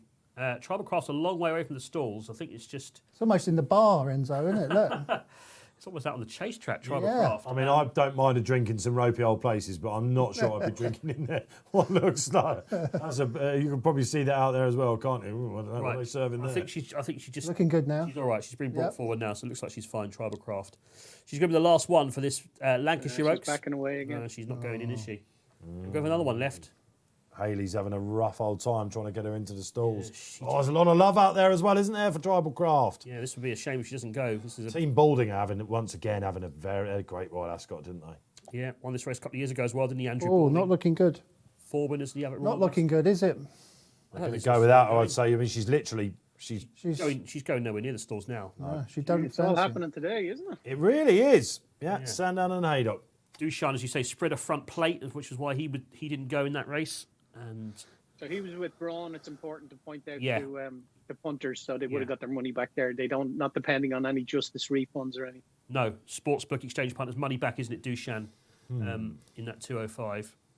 Everybody, right? Wow, the Come best on. stall handlers in the world. Hey. There you go. She's in. Happy days for you out there. All right, Enzo, now's the time. The Lancashire Oaks, a mile and a half, is a Group 2 race, and they're off. Tribal Craft, not the quickest away. One that broke well is Mystery Angel, likes to front run. Another front runner is Dubai Fountain. These two are up there early on. They're going to take each other on with Alpinista got a nice sit in third for Luke Morris. The gap to Laloon, who's well placed in fourth place at this stage. Lady Hayes a little bit further back, one of the outsiders.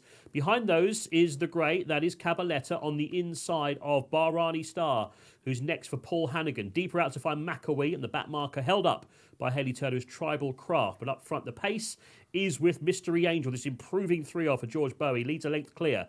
Second place, Dubai Fountain for Mark Johnson and Franny Norton. Luke Morris has Alpinista in third, ideally positioned. 3 legs back to Laloon, the recent course and distance winner. Then comes Lady Hayes from Cabaletta, Barani Star being held up. Tribal Craft has passed one, and that means Maccabi is now the back marker, Dave. It was the Oaks horses, G, wasn't it, that wanted the lead. Have they dropped the anchor yet, or is she being made to go that little bit too fast? Yeah, it certainly looked like they had to work hard to get there, but I think they have dropped the anchor a little bit now. Obviously, the free market leaders all taking each other on up front, so it'd be interesting to see whether they're judging it right here, Dave, or if they're setting out for the hold-up horses like my one. We will find out. They were treading water, weren't they? Slow motion finish, of course, in the mile 6 handicap. And again, Barry, they don't want that rail. Who's hot and who's not? Yeah, well, your favourite now is Mystery Angel off the back of getting to the front there. 4.4 Alpinista. It's 4-1 Mystery Angel. 7-2 Dubai Fountain. She's the one they don't want in running on the exchange. La Luna 8-4 along with Tribal Craft, who's come into 8.4, 16 bar. They'll track over to the near side. Looks like they're going to do that, Barry. Absolutely. Yeah, she's got it easy, Mystery Angel, hasn't she, Enzo? Yeah, still got the lead. Uncontested at the moment. Sitting second is Dubai Fountain. Alpinista poised for Morris. Then comes La Lune from Cabaletta. Lady Hayes, Tribal Craft creeping closer. Barani Star, Maccabi at the back, but still going well in front. Mystery Angel, but will she see it out? Now giving chase Dubai Fountain. Here comes La Lune. Here comes Alpinista. They're all queuing up to have a go. Cabaletta's on the move. Tribal Craft as well. Far side Maccabi, Lady Hayes. One that's struggling now is Dubai Fountain. Don't think that will be winning. But up front here comes La Lune, the centre. Cabaletta's short in the run. Come on, she's got to produce this time. And Come on, don't hang girl. Come on. This is it. Cabaletta's Come on, Cabaletta, get it over the boys! Alpinista's coming out of the stand. So this is the one, finally! This is the project! No! What's this? Not Luke Morris! Lady Hayes is coming back. Lady Hayes for Ray Dawson. Oh, you Alpinista's coming back on absolute the pig, stand side. Luke Morris, Alpinista wins it. Well done, Luke. Mark Prescott, Lady Hayes second, Cabaletta third. Mystery Angel, I think, in fourth. Oh, my Lord, that was dramatic, wasn't it? Fav wins then. That's what it will say in the history books. But it didn't look like that for a long way down the home straight, did it, Barry Orr? No, it didn't. Traded at a high of 20 in running Alpinista, would you believe, Dave? Mystery Angel traded at a low, nothing spectacular, 3.7. Dubai Fountain, that never traded any shorter than 4.1. Tribal Craft, who came there for a little while, trade at 5.7. Cabaletta, I'm getting there, Enzo. 2.40.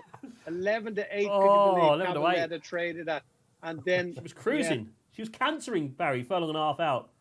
She surely was, yeah. She came there swinging as well. What was second at the finish? Lady Hayes, I think, wasn't it? Lady Hayes second, yeah. That ran well, didn't it? Lady Hayes, it flew at the finish, trade at 4s on, 1.25. 1.25, Lady Hayes. I mean, you might have heard me being a bit disparaging there about Cabaletta in the run. I mean, I'm going to Broadstairs in August. That was me tempted to go onto the red list, let me tell you. But yeah, look, near side again, G, isn't it? And don't rush the man. All right, listen, you've got to listen. You're embedded into this show. You're part of the family, but do not rush Barry Orr. Let me tell you, you're hosting one as well when I'm away, aren't you? So yeah, you two have got to get on. Let me tell you, you've got to get your parody. You're absolutely there. Yeah, there's something to look forward to for you out there. I thought I had it there, G. Did she throw it away? I just think that Alpinista was the tougher customer on the day, wasn't she? She really stuck her head down, very game, battled on well, and I didn't think she was ever going to get caught, Dave. That Group 1 form, I suppose, isn't it? And Roger Varian will be worried about when he's second and third. Roger Varian, he'll be thinking, "How have I not won that race?" Because I mean, both of his looks to be going like the winner at various stages. Yeah. He's had a horse trade 11 to 8. Cabaletta, you can see why at home they think that this is not a 100 horse. This is a 110.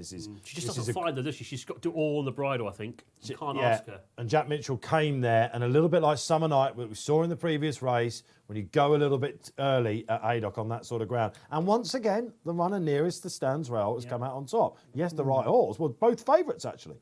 Yeah. Why are they not all staying this side? I suppose only one or two can get this near side round. I think Paul Hannigan on your horse was trying to do that. That was going well till 2 furlongs out. Yeah. The ground?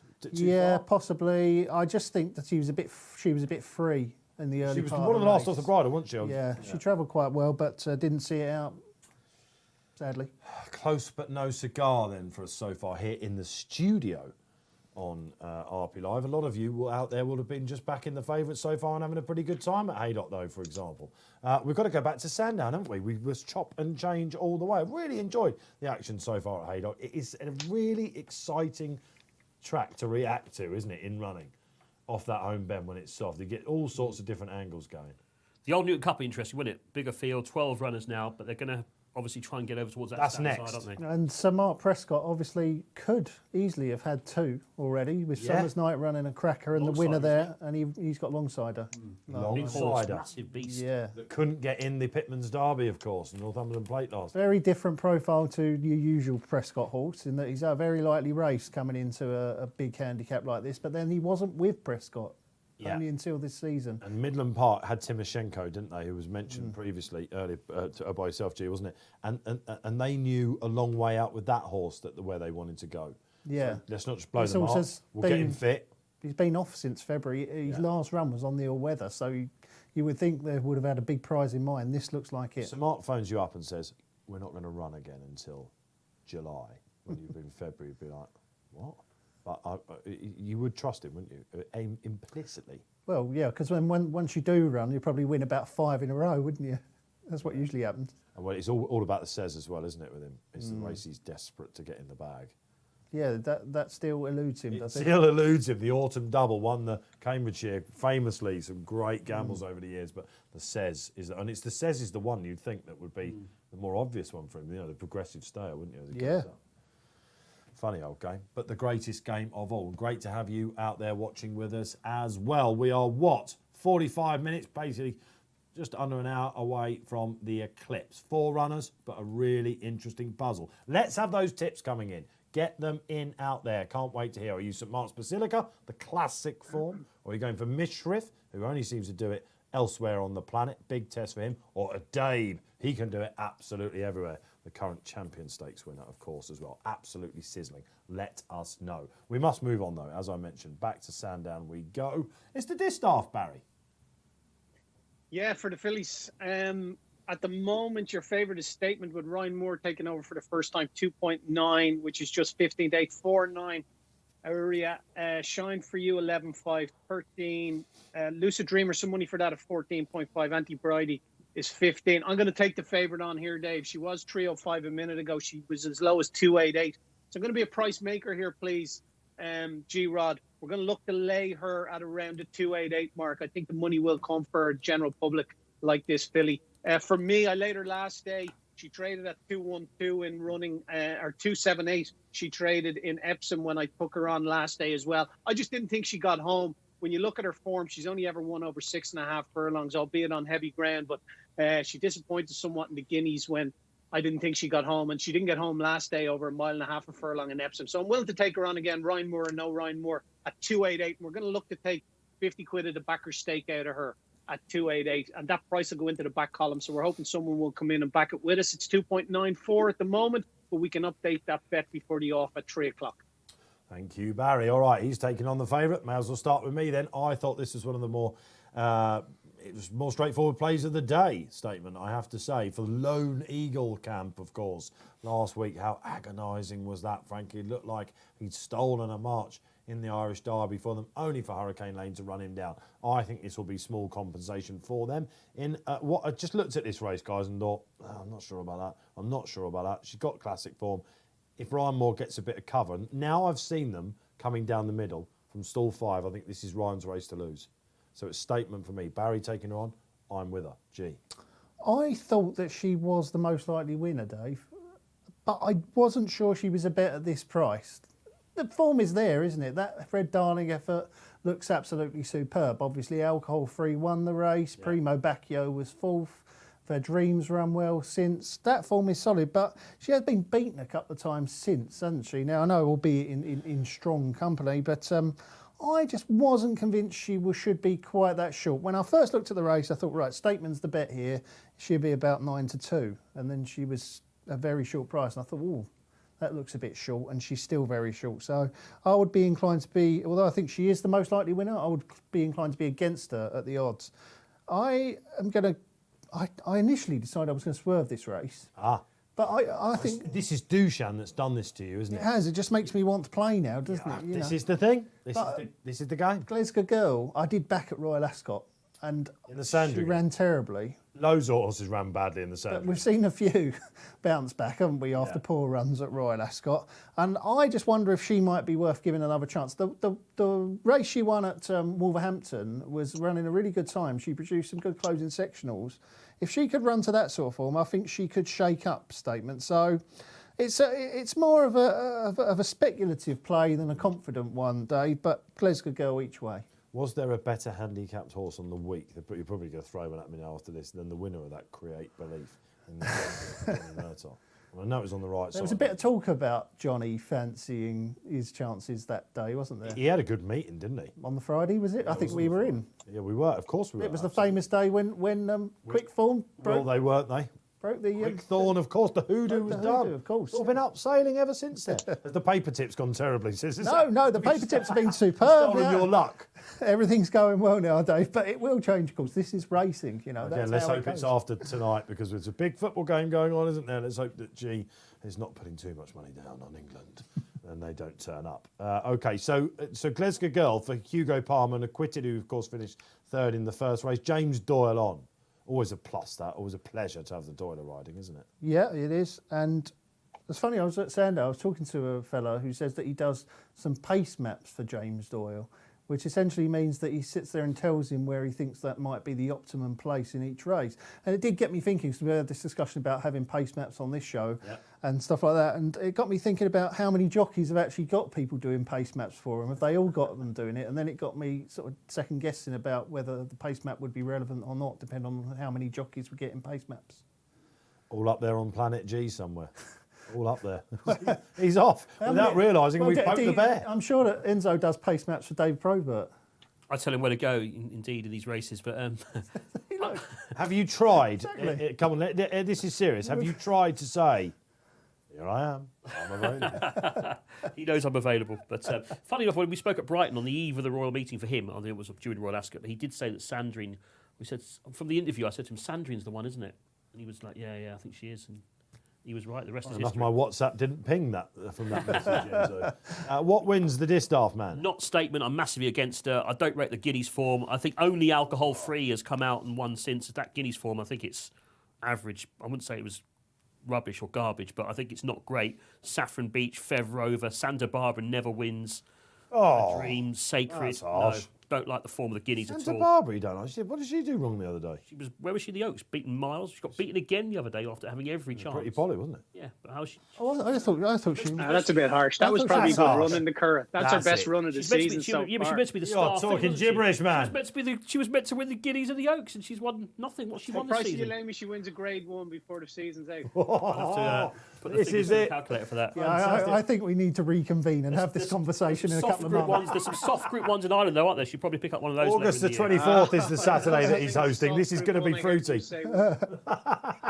I'm against statement. I don't rate. You're agreeing with Barry then. So you're agreeing with Barry. This is a lay statement. This is. Oh, it's a lay, yeah. I can't have her at all. 2.8, no way. I think there's so many other possibles in this race. I don't rate her at all. She got beaten in a maiden as well, which sticks in the mind last year at short price. Sandown. I can't have her. It's not going to be statement today. No way. Aurea is the one I've landed on here for Andrew Balding. And Rashid Murphy. Don't forget, Tom Marcon rides Auntie Bridie now as well, taking over from Adam Farrow because Regis Adventure's out. There's one at a massive price I was looking at as well, Dave. Lucid Dreamer looked quite good last year a couple of times. They rated her at Charlton's last season. Didn't run a race in the Fred Darling, but I think Rogers weren't running well then, and he's doing a bit better now. So why is she such a big price? That's the question mark, isn't it? She's Dan silly out of Oasis Dream Mare. Maybe they're slightly worried about the ground. Ground's probably worried, isn't it? Yeah, but maybe she hasn't trained on. There's one for G. Me and G a lot of this. Has she? Hasn't she? Not trained on. Seattle Rock, of course, ran in the Guineas. That's come out and won since. I don't know. I think you've been a bit harsh about that. Got to have an opinion on the Guineas. Listen, you're talking about a listed fillies race, all right, and you're talking about a classic Group 1. You can't really say the statement's form is not going to stand up in this, man. I don't think it is. Your argument is not standing up. I'm not rating the Guineas form at all this year. I don't. You've gone for Aurea. Who had loads of people fancied Aurea last time, so you think that Rashid Murphy can get the best out of her here. She does look nice, Aurea. We've seen it going down. She really looks the part. I think she's going to be one of those horses that's going to improve it more time. She only had 4 starts as well. Look, Statement's had a lot more races than Aurea. I think Aurea's got more improvement to come. I'm with Aurea against the favourite. How's Shine for You such a short price in this? I tried to work it out. How is she 9 to 1? I don't really get that. Maybe G will have a look at that while I get some more interaction from the viewers out there. Let's have a look. Statement, the spotlight verdicts as well. One more for me. Hugh Masson comes back on. Normally, it's Barry versus Dave battles in the big hitter from Dublin comes out on top. Does he? I don't know. We need to maybe get a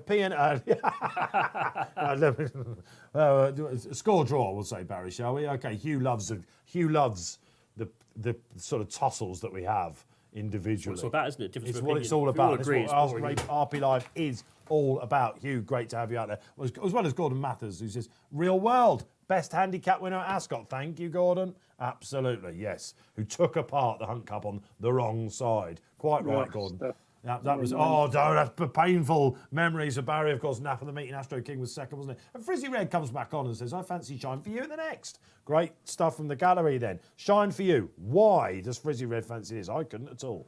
Well, yeah, well beaten at Newcastle, wasn't it, last week? But it is a quick turnaround, and I think that the Hannons feel that she's come out of that race quite well. So I don't think she'll win. Is it the Saffron Beach run, isn't it? I think at Newmarket. I don't think that form's that good. I know that Saffron Beach finished second again, but was it you just saying that you thought it was? No. I like Saffron Beach for the record. We've been matched, Barry. We've been matched at 2.88 on Oh, she's statement. been back so we're looking statement. back. 2.8 and it's out to 9 to 4 now. So we got matched at 15 to 8 and it's out to 9 to 4. Friendless We could cash statement. out for a profit of a fiver if we wanted, but after what Enzo said, I'm thinking of going in and hardening there late statement after that. I wouldn't, Barry. I'm That not was the some greatest of statement four. for sure, He's Enzo. not usually a man that likes to make statements, Barry, because it means that the eyes No, he doesn't, of yeah. Mark. No, he doesn't. No. This is how he's got so far in racing. Let me tell you, fence sitting all the way. Can't do that here on RB Live, man. Absolutely not. Second opinion. All Don't like right, statement. so we're nearly up to the Distaff then. So statement I can see on track she's hardening up all the time, but the exchange, this is where you get the value. If you want to play up, there's only one place to be, basically, isn't there? Let's face it. Kestenna, let's have a talk about her. Frankie and John and Thady on a quick double. Looked on the all-weather G at the start of the season like she'd be very good. Come on to turf, bit underwhelming. Yeah, she's been a bit disappointed. Back to York, I think it was, when she disappointed there and was well beaten at Royal Ascot last time when I did stick with her. I haven't. Last at Royal Ascot. Yeah, I haven't gone in on her again because of how disappointing she was that day. Maybe she is just an all-weather horse. We will find out. It was when she did, well, I think it was at Kempton. Good times. Yeah, very good time that day. So she must have some ability in the locker, but we just haven't seen it on It's turf. like one of those horses. Anti Sorry, Bridie's Barry. an interesting one, Dave. Yes, paid loads of money Ex-Jim for her. Bulger. Yeah. Yeah, there's been plenty of money for ex-Jim Bulger, ran into Fred Darling, and just got squeezed up late on and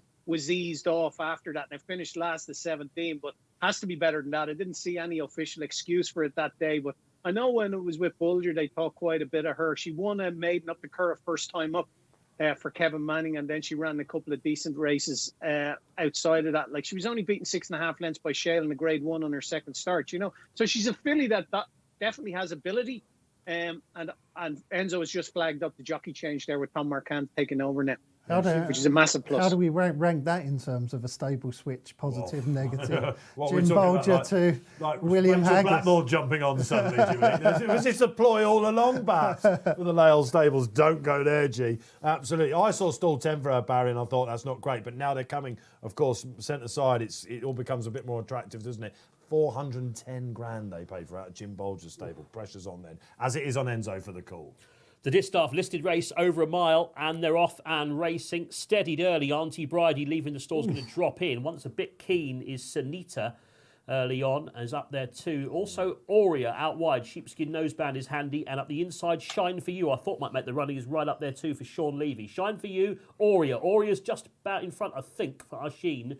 Kisteda's racing in about third place at the moment. Then comes Sanita, who's ahead of, in the purple and light blue colours, Seattle Rock, who's deeper out. Back on the inside, Glasgow Gal, the all-weather winner. Then comes the grey Lucid Dreamer, who's put to sleep at the back with Statement, who's been held up. Also in rear at the moment is Rosemary in Time. In the back market is Auntie Bridie and Tom Marquand. You called the Sanita being keen early, and she gave a bump to Lucid Dream, the other Abdullah horse, and, of course, Statement. And when you're a keen horse, you don't want to get a bump early, and Statement's lit up. Been a bit messy, hasn't it, Dave? And she's been Asheen's bumped to the right of it, about. isn't she? Hasn't he up front? Looks that way. You're sensing it, aren't you, Come on, Ed? Asheen. That pesky Frankie's in a good position again. Oh, isn't he just? Absolutely on Kestenna. OK, will they come from off the pace? Let's find out.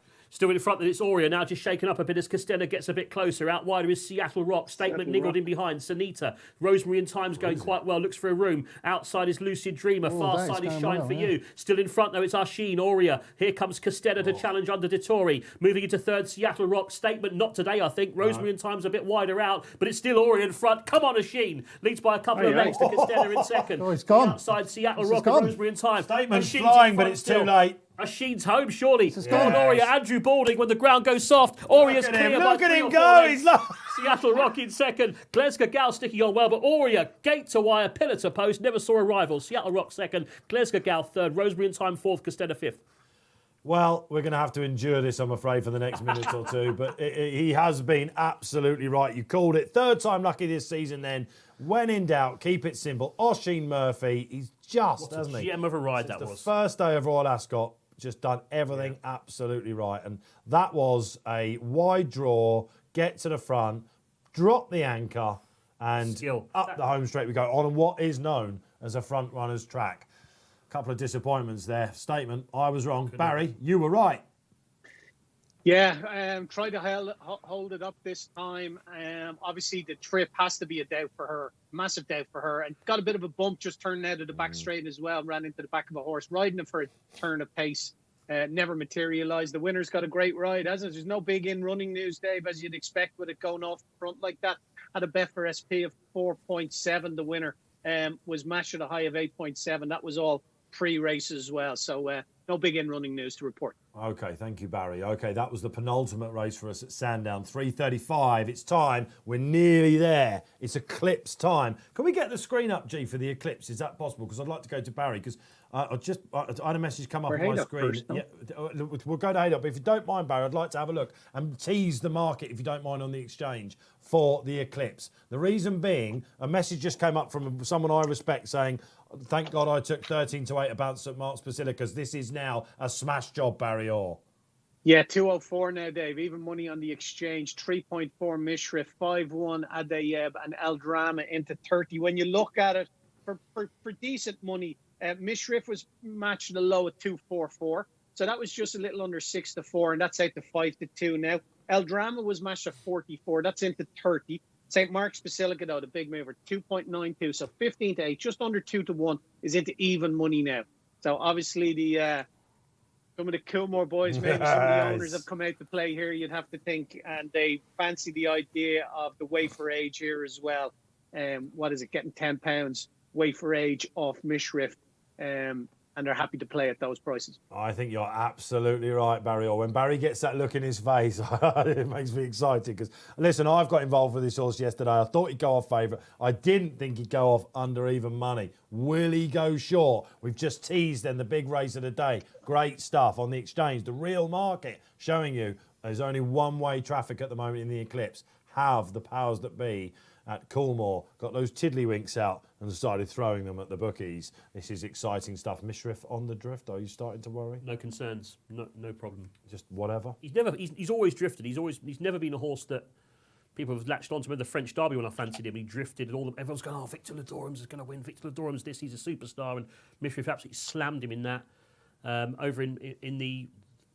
Who was the horse of? Was it Mogul got backed in the Shima Classic? Like that couldn't get beat. Turn up Mogul, did he? Smashed That was it. the start of Mogul going potty, wasn't it? I'll tell you what, Coolmore have had a few goes at Mishriff before, and every time Mishriff has absolutely just knocked them out. Mogul knocked him out at the ballpark that day in Maidan.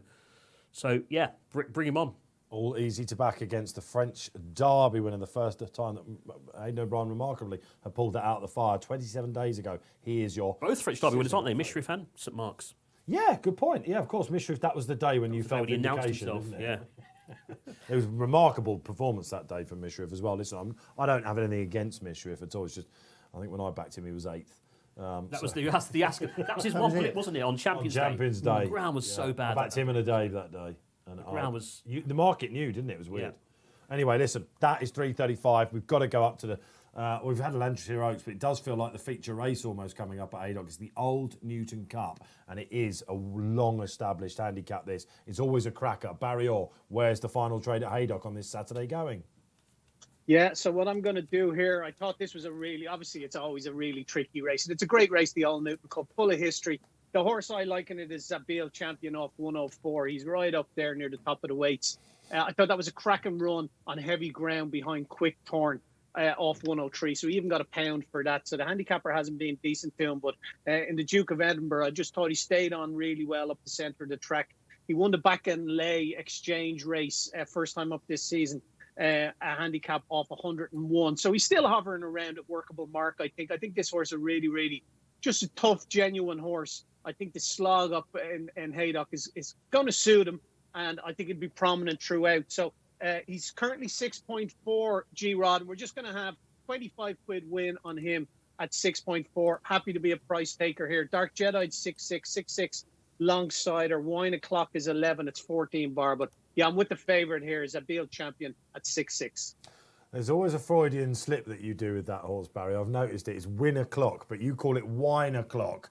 And that's which sort of tells us what's going on in the grey matter of Barry Orr. Yeah. And it's getting near wine o'clock, man, isn't it? It certainly is, yeah. Desperado o'clock when I have my horse, that's what I'm going to name. Absolutely. All right, when RP Live get a horse, Desperado will go into the hat, that's for sure. All right, so it's really hard to knock that. And he's actually following the same route, guys, that that Deja took when winning this race last year. You may remember it, you viewers out there. He was second in the Duke of Edinburgh Handicap that Barry alluded to. Seville Champion finished third. He took it off a pound higher mark than Seville Champion as well. So this is the route. It's Johnson. He's uber tough, this horse, G, isn't it? Is he the tip? He's not the tip. I do like him. He's a very tough horse. It's Midnight's Legacy for me. Controversial statement coming up. Alan King. Clear the decks.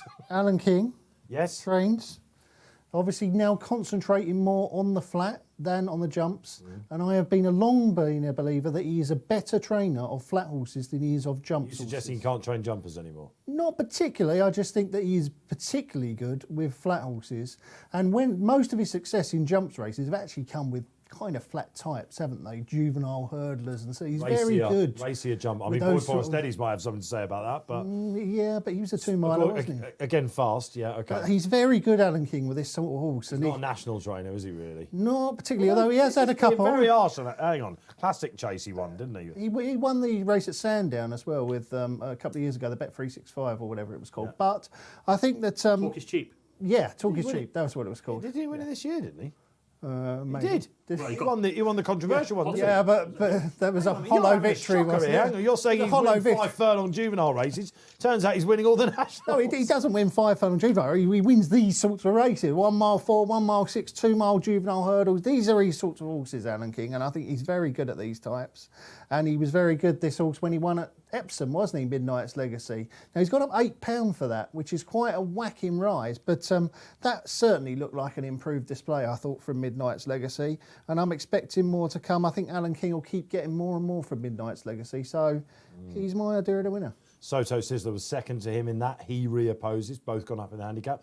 For our friend of the show, David Manouzier, who takes a while there, David Nolan as well. Midnight's Legacy, yeah, very interesting. So just to put it on record, Alan King is a better flat trainer than he is a jumps trainer. Yes. That's on record. Okay, thank you very much. Without realising, once again, we've poked the bear. Okay, Midnight Legacy. Yeah, I had that exact conversation actually with someone yesterday. Lord Grimthorpe we had in the studio. Did you? Yeah, we did. What, and he's sending a few to I asked Alan him King. what would win the old Newton Cup, and he said, these pesky jump trainers, he tend to take these out, doesn't he? And he said, I like Midnight's Legacy. And he said, and we then had the conversation that Alan King, he was quoted earlier in our newspaper as saying, it's a regret that I've not concentrated more on the flat. What does that tell you about going forward? Yeah. Quite interesting, isn't it? It is very. You can't compete. As Charlie regret. showed, it's hard to compete, isn't it? With Trushan that's given him the taste, isn't it? It's hard to compete in the jumps world these days, though, isn't it, for Alan King? I mean, look, he's up against the Irish powerhouses. That's what I mean. It kind of vindicates my point a little bit. He's coming at it from a very tough standpoint. He's not getting the ammunition that some of the top boys are getting, but he is doing very well with it. Triumph Hurdle was just the biggest disappointment of the week, wasn't it? Oh. What was the horse called, of course? Tritonic. Tritonic. Oh, God, don't go there. Anyway, all right, Midnight's Legacy for G. One of 2 for Alan King, of course, who won the Duke of Edinburgh last year. It was Scarlet Dragon. Actually run a bit better under your man Prober. Are you sticking with the Probe again? I've got to have a little bit each way on Scarlet Dragon because he's a Royal Ascot winner, isn't he? So he's got ability, this horse. Blinded by the jockey. But the selection is going to be Longsider, who I saw win on the all-weather in the flesh, and he was really impressed. He's a big, physical type, strong-looking animal. I think he's very lightly raced, isn't he? He only had, 3 starts in his life. He's the horse could be anything. Luke Morris has got the knack, hasn't he, of riding this track as well today. He showed that on Alpinista. Come down this near side, get them rolling. So I think Longsider, I think he's been prominently ridden. I think he's a player in this race, but it is wide open, isn't it? Loads with chances. So Michael Stout's got a runner as well. My Franco, who was disappointing last time out. Mark Johnston, is he a bit cold? 1 winner from his last 25. Is that cold for Braveheart? I don't know. He's not throwing them in normally. Yeah. So yes. Isn't it normally Johnston July, isn't it? You can normally bank on him in July. Really that wouldn't technically put him on what you don't have our cold list anymore, do we? But we don't. That wouldn't. I guess it's not 1 for 25 is not cold, is it? I suppose. Maybe. We've had a winner, so you're not cold. Yeah. It's run to form is what people should be looking at, isn't it? When they're looking for stable form. But he's had a second Maidani, isn't he, today? So they're not running badly. He's not hitting He's the not having the winners rub of the like he green. normally does. Yeah, in mate, July. listen, it could be the race, couldn't it? Longside, I can't really knock his all-weather form, can he, Longside? I was just looking at it initially. He beat a horse called Raymond, didn't he, in his novice stakes at Lingfield in that Yes. race you mentioned. He's now rated 94. Yeah, Raymond is a very slow staying horse who just keeps grinding, and he's very well suited by a strongly run race. And he won one at York, where he just outstayed them, basically. I'm not sure that he would have been an ideal sort of horse for the all-weather, but you would definitely... So don't judge Raymond totally on that run, is what you're saying. Well, you would definitely say the same about Longsider. Did you see when the stalls opened alongside when he won at Lingfield? Yeah, he lost so much ground. He reared, and I thought that was it. I was commentating on that race. I thought, well, he's not going to win now. He's got a mark of 92. So Mark probably at some point phone up the handicap, isn't he? At some point, go, hang on a minute. 92. So Well, and he has just snuck in at the bottom of the weights. It's the David Lanigan. He did win for David Lanigan last season. Now, I mean, I suspect that if this horse had been with Sir Mark Prescott its whole career, it might be a slightly different profile to what he's got now. Yes, well, alongside a beat horse called Superior Moment, as he likes, on his last run for David Lanigan, who's now relocated to the States. And back in, I mean, he was an 80-1 shot, but back in 6th that day was a horse called Alphabetical, trained by Sir Mark Prescott, who's gone on and won his next 4 or 5. I don't know, it makes you wonder, doesn't it, if Sir Mark said, oh, that's probably a good race. Yeah. So anyway, even though that was a project horse at the time, so he's a very interesting horse, Longsider, and as we've seen, the Prescott horses have really turned up today, haven't they? Yeah, they're absolutely flying. Like Duchamp, they've turned up. Yeah, they actually ran and they ran well. They've actually turned up and run. Okay, all right. So it's Midnight Legacy for G. It is Longsider for Sir Mark Prescott, Luke Morris, and Tony Ennis. I'm going to give another chance to My Frankel, who is becoming My Frankel.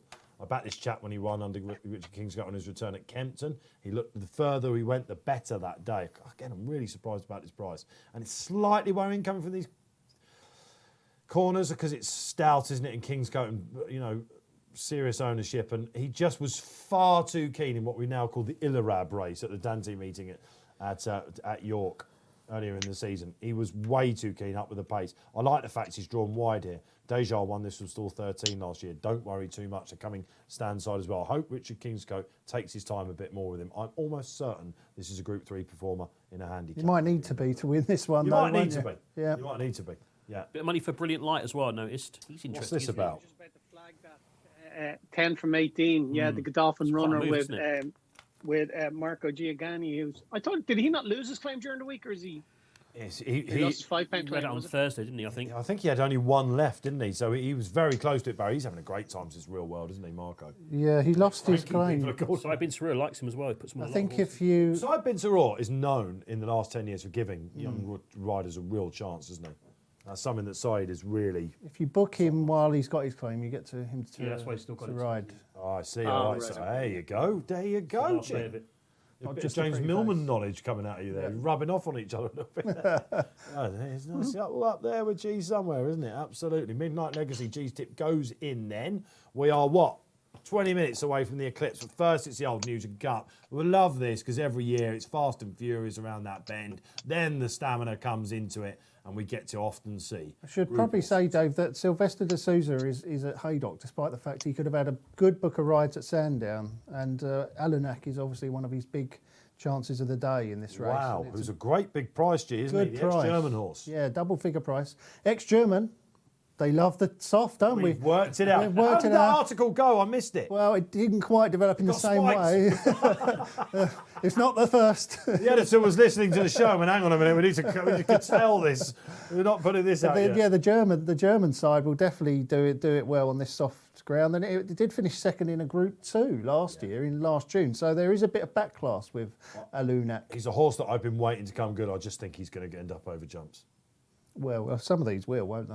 I know how old he Longsider. is now, but- What about Longsider Oh, over it's jumps? Sort, yeah, He's he's chucking huge. them all over him, isn't it? All right, there's a few more to go in then. Your Munchen money for Brilliant Light, Barry. What is the favourite at the moment? Is it Dark Jedi? Looks like he might go off favourite.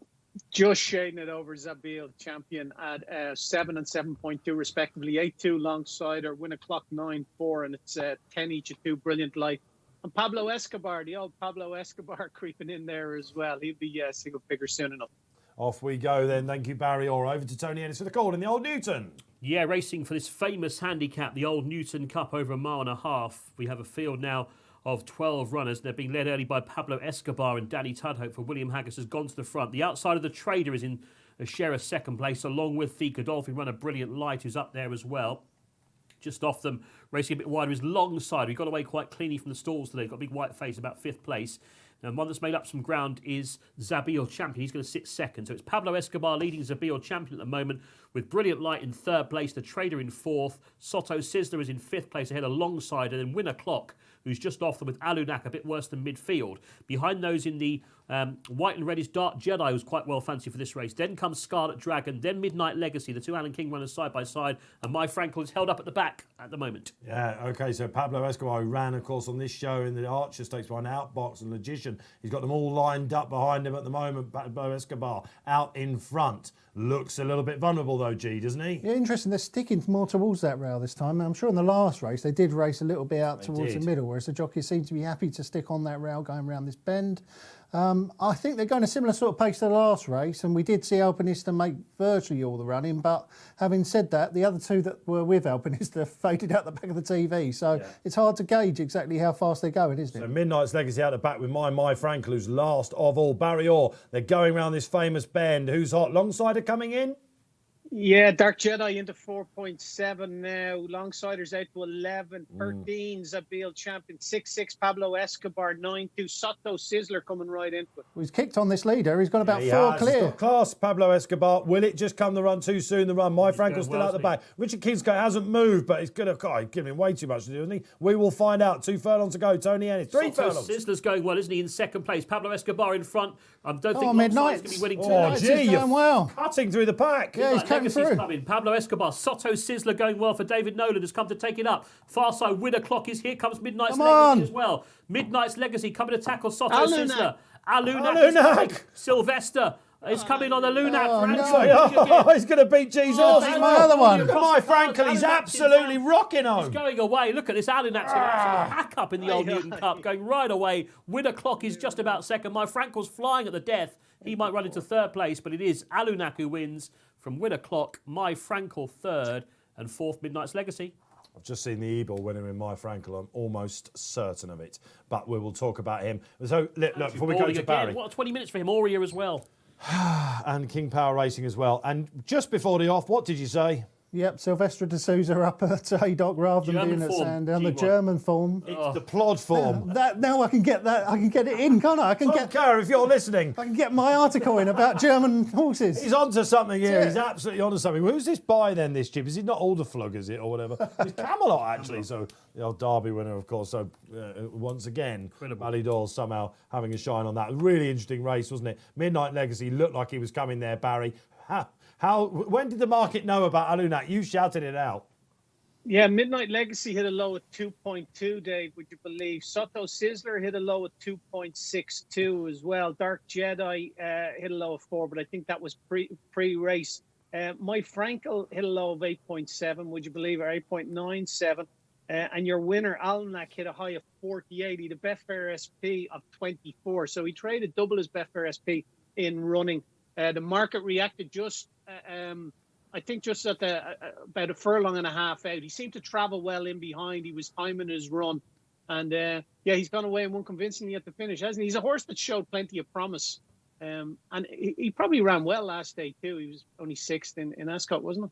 Yeah, he's one of those horses, Barry, that people just keep waiting to come back. You know, that back class, and they smuggle him away in a race like this where just lots of sexier types, G, if you like. And he's handled the ground best of all, hasn't he? Yeah, he loved it, didn't he? And once he appeared, there was only one winner, wasn't there? Nothing else in the race looked like even giving him in a race. He'd come right back to the Group 2 form that he showed last year. Yeah, quick form. That always loves soft ground, only quick form. That might be a good race. It's Ebor, Quickthorn. Well, you won't beat My Frankel.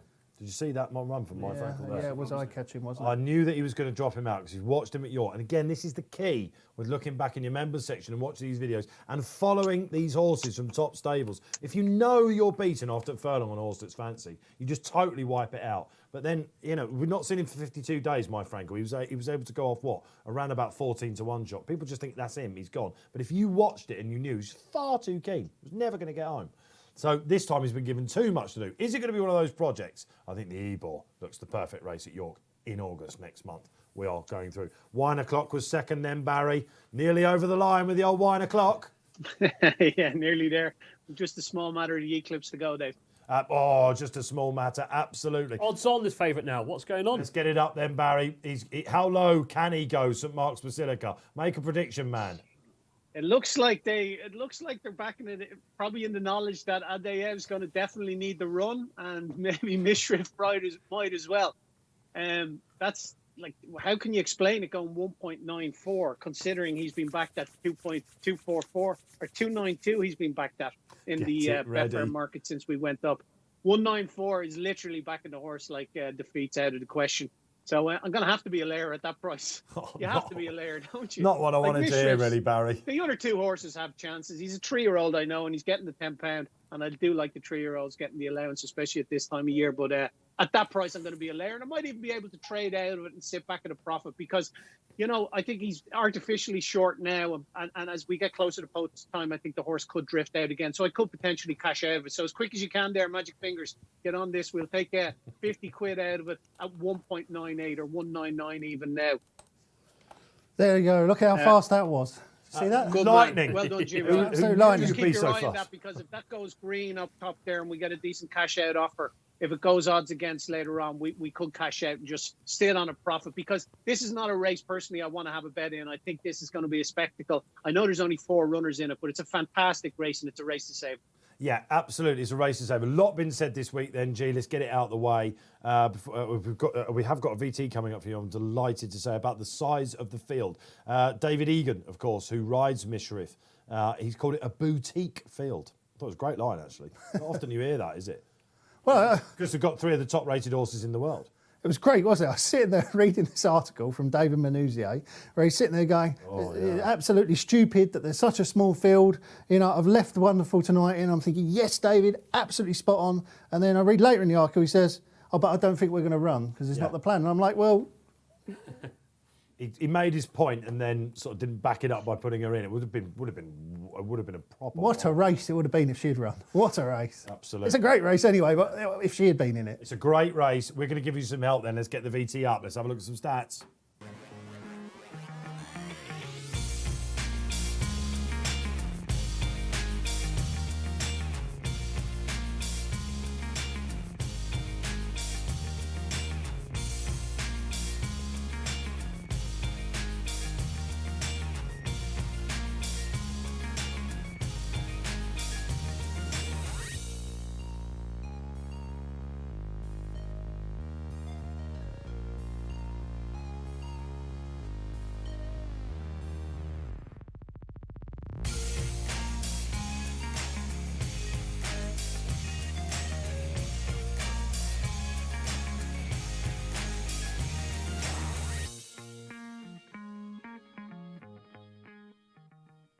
I am with the spotlights then, quick and best. I think that's exactly what's going to play out, actually. Wasn't that great? Eclipse, of course, you forget, was the sire of the first 5 Derby winners, the unbeaten Eclipse. You've sired 4, haven't you? You're sort of a poor man's Eclipse. 4 children he's got. You. 4 boys as well. Madness. Incredible. Is that right? Oh, fantastic stuff. I don't know how you did it. Okay, St Mark's Basilica. I think the small field is perfectly in his... When I saw the small field here, I thought this is ideal, because I thought this is a horse that could have nearly won the Sussex Stakes, this chap. You know, he's obviously a French Guineas winner, he's a Dewhurst winner. He's the one that they need, isn't he? This is the Coolmore Colt. It was They've strange. been waiting for in the last couple of years. I thought he was their main horse at the start of the They're year. disappointed in the Colts, aren't they? Yeah, Wembley's been the big disappointment. Japan, you know. Yeah. But, I mean, I watched the... Are you worried about his tail swishing a little bit? You're not worried about that? Don't worry about that, man. Do not worry. This is a horse that just wins. What's the matter with you? It was tail swishing from a classic. No, but he's beaten, I don't know, what's that previous jockey club form? Seal Away? He could have been called the winner Boss. out 2 furlongs out there, or 400 metres or whatever you want to call it over there. He got the inside run. I just don't think he's beaten horses like Seal Away and Breeze Eagle in the French Guineas. I just think it's...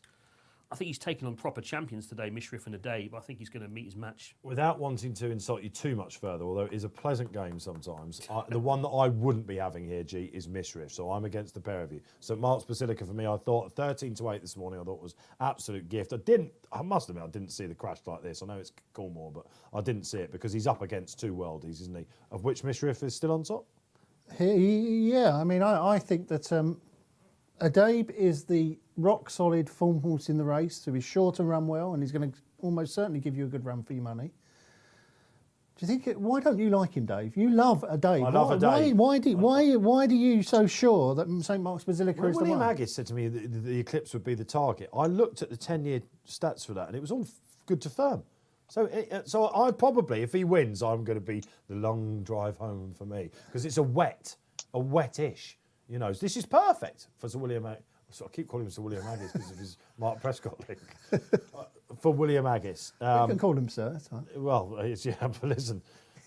He's almost there in racing terms. Earlier on, we are like that, let me tell you. I asked the right questions. But for me, Adabe, I think he will be rusty. These days, he needs the headgear. He needs his racing. If you remember, he was beaten at Royal Ascot, his comeback from Australia last year. He then, which they regretted a little bit. They thought it wasn't quite there. And I think that was Prince of Wales, wasn't it? And they went up to Ayr, and he won under the penalty. Do you remember? Despite finding a bit of trouble, and he beat Yukon Glen.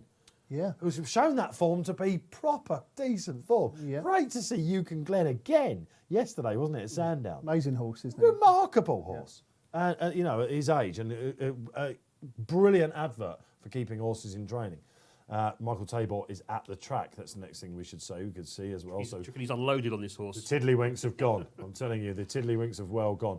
But Adabe, I just think he's going to be rusty. If he could get a bit, if El Drama goes on and he gets a proper lead, then Adabe is well up to winning this. I'm not saying he can't win, but I just think he'll be a little bit rusty. I'm worried about being a 7-year-old as well. I know he's been a great horse, but remember when he won the Lincoln? He beat. You remember who he beat? No. James Doyle rode, didn't he? He beat the Queen Anne winner. Did he? That turned out to be who's the grey? David O'Mara's horse. Lord Glitters. Lord Glitters. Yeah, what a Lincoln that was. Lincoln for the ages. So remarkable stories. Then he's not got the X factor though, has he, Dave? What, Adabe? Yeah.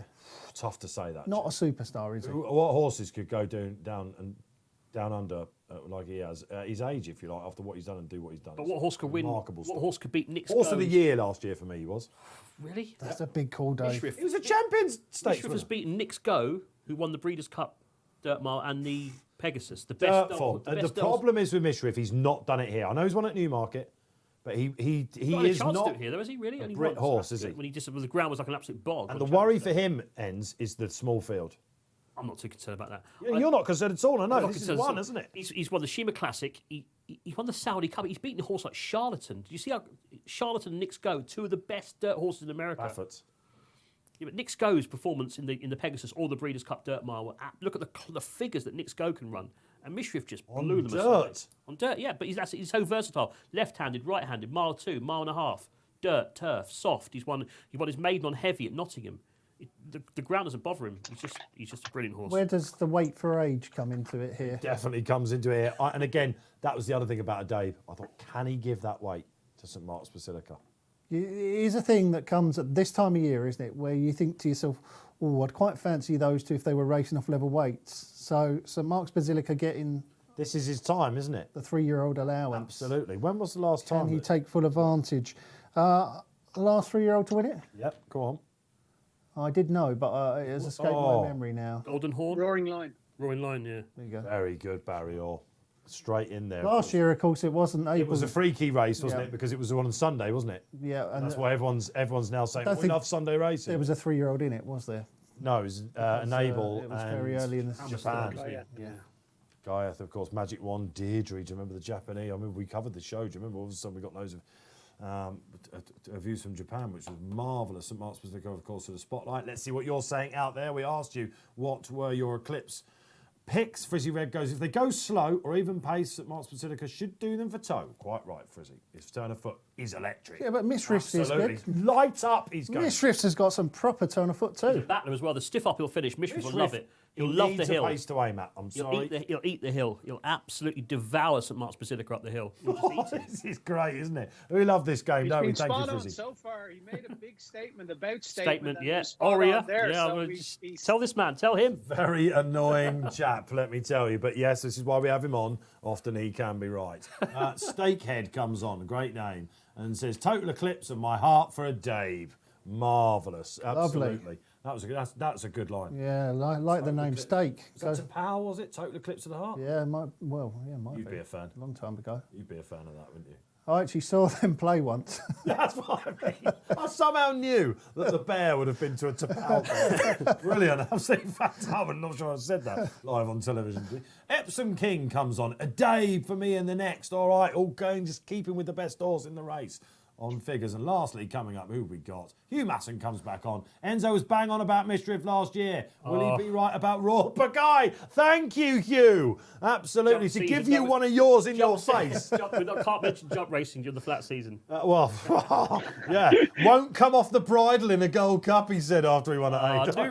did I know that Royal Pagaille was going to get mentioned That's somehow? absolutely In the middle of brilliant. the I flat think they're season. still looking for him, aren't they? Of course, he was injured in the Gold Cup, we should say. Oh, yeah, look, we've got all that to come, haven't we, in the winter. Thank you, Hugh. Level the scores a little bit, quite right. All right, then, Barry, we've had our say. What's the market saying as we get closer to the Eclipse? Yeah, the favourite just drifting out to 11 to 10 against now, 208, 3.5 Mishriff, 4.9 Adayeb, and it's 30 El Drama. So from a tactical point of view, are we all sure that El Drama is going to go off in front?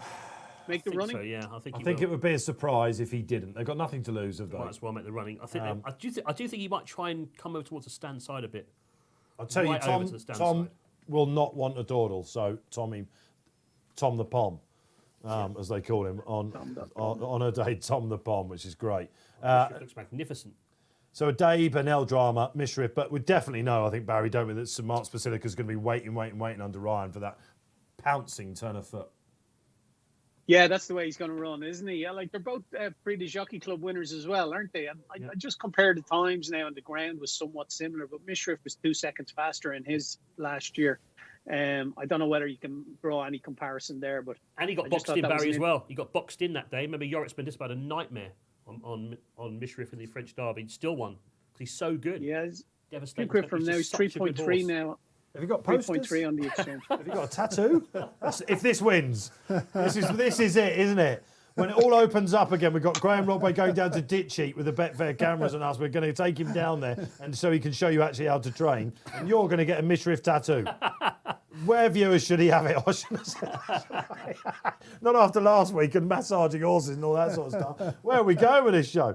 Yeah, so look, the head-to-head stuff is amazing. The guys in the gallery are loving this. We know you're loving it out there as well. You've been a bit more fence city, haven't you? I just think that St Mark's Basilica won't win. That You is, think he's overrated? I just think he is the wrong price. The other two, for me, are far better horses at this stage of their careers. Now, of course, St Mark's Basilica may well go and prove me wrong here, but I just don't think he's achieved as much as the other two, and he's a lot shorter price than them both. He's getting £10, isn't he, of course? Yeah, that could Is that be enough, a though? I don't know game this time of changer. year. I'm not sure. Yeah. El Drama was a horse that Roger Varian had high hopes for. And again, went to the French Derby, didn't he? And it just didn't work out for him there. Now, I don't know. Look. Generally speaking, you would say that in a race like this, if you've got an outstanding 4-year-old against an outstanding 3-year-old, you would take the 3-year-old with the weight. I do think we've got an outstanding 4-year-old in the race in Mishriff, but I'm not sure that St Mark's Basilica is an outstanding 3-year-old. I think he might be very good, but I don't think he's outstanding. We'll see. Okay, well, they're going in. And does the market start to agree? Is he going to go off evens, Barry, on the exchange or just above? Odds against, 204 at the moment, so Yeah. odds against on the exchange. All right, sanity restored. Okay, we thought he might go very, very low. St Mark's Basilica, a majestic cathedral, of course, isn't it, over there in Rome? A majestic performance. I'm expecting Mishriff man. He's here. We had to get him in for this day. Doing our heads in all week about it. Fear for his sanity if it loses. G thinks Mishriff as well. Barry's against St Mark's Basilica. Let's go then. It's Eclipse time. Jumped away for the Eclipse Stakes, Group 1 over 10 furlongs, part of the British Champion Series, and a Dabe.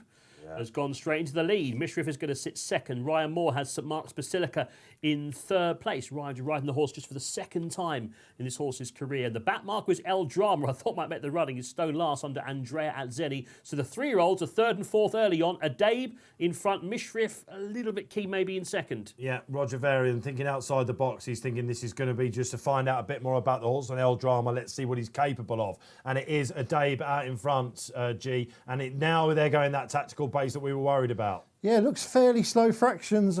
Tom the Pom is just setting it up nicely for himself in front here, isn't he, on the day? And Mishriff is a little keen. Little bit the keen. sweat start to go down Enzo's brow. And where's this tail swishing you're about with St Mark's Basilica? You'll see when he comes under pressure. El Drama's fairly keen there at the back. What's the thinking here with El Drama? Try and pick up some maybe second or third place prize? Absolutely. If one of them flops, we're going to, out comes the mop. Is that the way that owner would be thinking? Well, I'm not totally sure, but this is a throwaway run for him, I guess, Barry, isn't it? What is the price now then of St Mark's Basilica as they turn in? 11-8, 236 St Mark's Basilica, Mishriff 284, 4.5 Adabe, and it's 32 bars. Is he going that well? Clear favourite Mishriff. Clear favourite Mishriff because he's right on the tail of David Adabe. Egan. They're taking each other on. Here we go. We're up the home straight. It's the two older horses, Adabe and Mishriff together. St Mark's Basilica in third place. He's right, just niggling a little bit. He is niggling. The back marker is El Drama still poised. Andrea. Oh, it's looking good, Mishriff. Mishriff. It's Come on, looking Mishriff. good. Come on, the Basilica. Come on. St Mark's Basilica's going to try and track won't get him, through. surely. Adabe's Adabe's come under cooked. pressure. It's Mishriff in front. St Mark's Basilica is going to try and challenge him. The 3-year-old Come down. on, Ryan. Here Up we you go. go and get Here him. we Come go. on, this is it. Mishriff is going Gonna to bring Here a comes big the one. French Derby Basilica's winners. got on. It's the Hey, well. this is all over. Absolutely. He's gone. Mishriff, where are you? St Mark's El Basilica's Drama's got going to be away. second, is he? St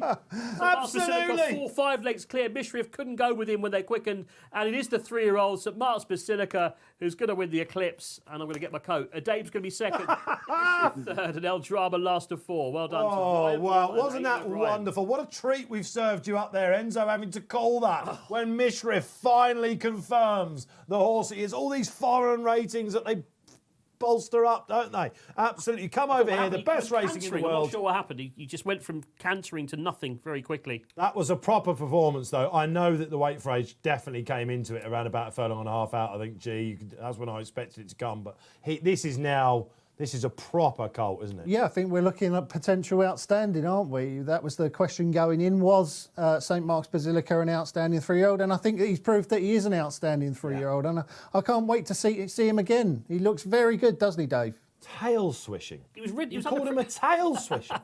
He was ridden along, wasn't he? I thought turning for A home. Frankel man. I didn't think he was going that well. I must admit, he's really picked up, hasn't he? He's devoured the hill. Let's go to Barry then. When did they know that St Mark's Basilica was going to get the bacon?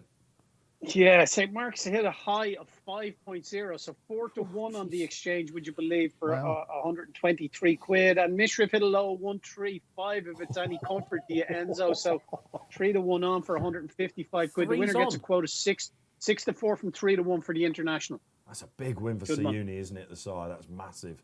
The old the ex-French miler, basically. Adabe's run a lovely race. He just, listen, if you're back to Dave, you're thinking what you're talking about, man, but this is putting him spot back on. And it's lovely to see him coming back, isn't it, to grab that second spot. Mishriff, G, do you think just maybe this will bring him on? Because he was last off the bridle by some way. Yeah, he was a little bit disappointed in his finishing effort, wasn't it? Usually he comes home very, very strongly, but he's petered out and even been beaten by Dave for second. The hill has found him out. I don't know what happened to him. He was going so well. Maybe he was a bit keen, wasn't he, early on? Maybe he wants to lead for a bit longer. I was surprised that they took each other on, turning for home. I thought that they, maybe, I'm sure it's through no fault of the horses whatsoever. I think the jockey, maybe Tom just went on and David went with him, didn't he? And that's when Ryan looked like he was in a bit of trouble. Yeah. But then all of a sudden, this horse finds loads. He's got a lovely way of going. He's drifted over to the far side, but he's just got tons in hand. Yeah, what does he win now, G? Well, yeah, it's going to be the international, then the Irish champion stakes, one of those. Beautiful. Both, maybe. Breeders' Cup. They've some stronghold on the arc now as well, haven't they? Because he's 8 from 12 for the arc. So will he stay? They've Snowfall in there as well, and they've obviously Love. So will he stay? Yeah, that's a question mark. Will they step him up? He's by a mile, or probably not. Yeah. Probably a. He's half-brother to Magna Grecia, isn't he, of course, the other classic winner. He costs 1.3 million. It's going to take a proper horse to beat him over a mile and a quarter this season. Judd Monte's the one, though, isn't it? International, Irish champion, and then take your pick. Yeah, and Dave's this year going to find it quite difficult to get him, isn't he, with the wait for age thing? That's going to be the problem for Dave if you have another crack at him, I think. But Dave's back. He'll come on for the run of Dave, though, won't he? Definitely. No problems with the Dave's one there whatsoever. Was the first of the big three beaten, but coming back towards the line, absolutely love that. Stuck it out well. He didn't curl up. He is in the Sussex Stakes, this chap, isn't he? It'd be fascinating to see, Barry, what sort of sportsbook quotes that are established over the next 24 hours. We'll get a night. He's in the King George. He's in the Arkle course, but I think you might have called it there. Judd Monte, Irish champion, and then take your pick. You're either coming back here to Ascot. You think they might go Breeders' Cup? America, I think. I think America. I think you've either got to go stretch him out. It's a mile 3, basically, isn't it? I think the Breeders' Cup turf would be perfect for him, wouldn't it? Would he stay an arc trip? I don't think he would. I don't think he'd get an arc trip. I think Breeders' Cup turf. I think he'd get around Delmar, isn't it? The Breeders' Cup this year. I think he'd like Delmar, it. Yeah. Where the surf meets the turf. Yeah. So listen, as we keep mentioning him, but he's in everything, and he's won the Eclipse. And Michael Tabor, one of his partners, he's looking rather happy there. Michael, haven't seen a lot of Michael at all, have we? He's probably been in Barbados throughout all this. Or maybe, I don't know, up on the moon. He's got that sort of power. But it's great. It's great to see him back. And on the moon. Away from the pandemic is what I mean, Barry. I'm pretty sure he'd have been. They're like Bond villain, those guys, aren't they? They're probably on their own island. But it's great to see him back. And that is a serious animal. All right, that wraps us up here on Racing Post Live. We've whittled through it. Always means we're having fun. Barry, glad to be back. Yeah, it was brilliant. Great show, lads. Thanks, Enzo. Thanks, G-Rod, as ever, Barry, for working your magic on the machine there. Well done. Great stuff from Barry Orr. Some great trades along the way. Don't forget that Summer's Night. Put that in your tracker, that Prescott horse. G, you've done 3 weeks in a row. You've landed the hat trick, man. The nap didn't go in the stalls. It didn't even run. It didn't even run. Landed loads of place money today, Dave. Right. When I look at my accounts later, it'll be full of little small place returns. But slowly, we just missed the winners, but they were all good prices. So happy enough with that. And I won't be back for a couple of weeks now. So I'll go and lie down in a nice dark room and get myself ready for my next RP Live stint. Love that. Think about some theories for us. Work on that German article as well, please, my man. Yep. We're waiting with anticipation. A disappointing end to what had been a good day. Had been a good day, isn't it? Came from the dark. We were going well, weren't we? Aurea, and then didn't quite go to plan with Mishriff. But back to the drawing. But maybe he wants to go back to a mile and a half. I'd like to see him in the King George personally. I think You're not giving up on him yet. No, I still think he'll come back. That is 2 disappointing runs. Over here, yeah. Over here. Yeah. He saves his He has best. won at Newmarket, hasn't he? So he's Not at Newmarket, but I think he has saved his best for his Stakes. travels for some reason. But look, don't rule him out. I think That tattoo is on ice then. Yeah, thank God for that. The needles. Damn. All right, so Mark Basilica, were you with him? I hope you were. Hope you've enjoyed the show. For myself, Dave Orton, and the boys in the gallery, it's been fun. See you next week.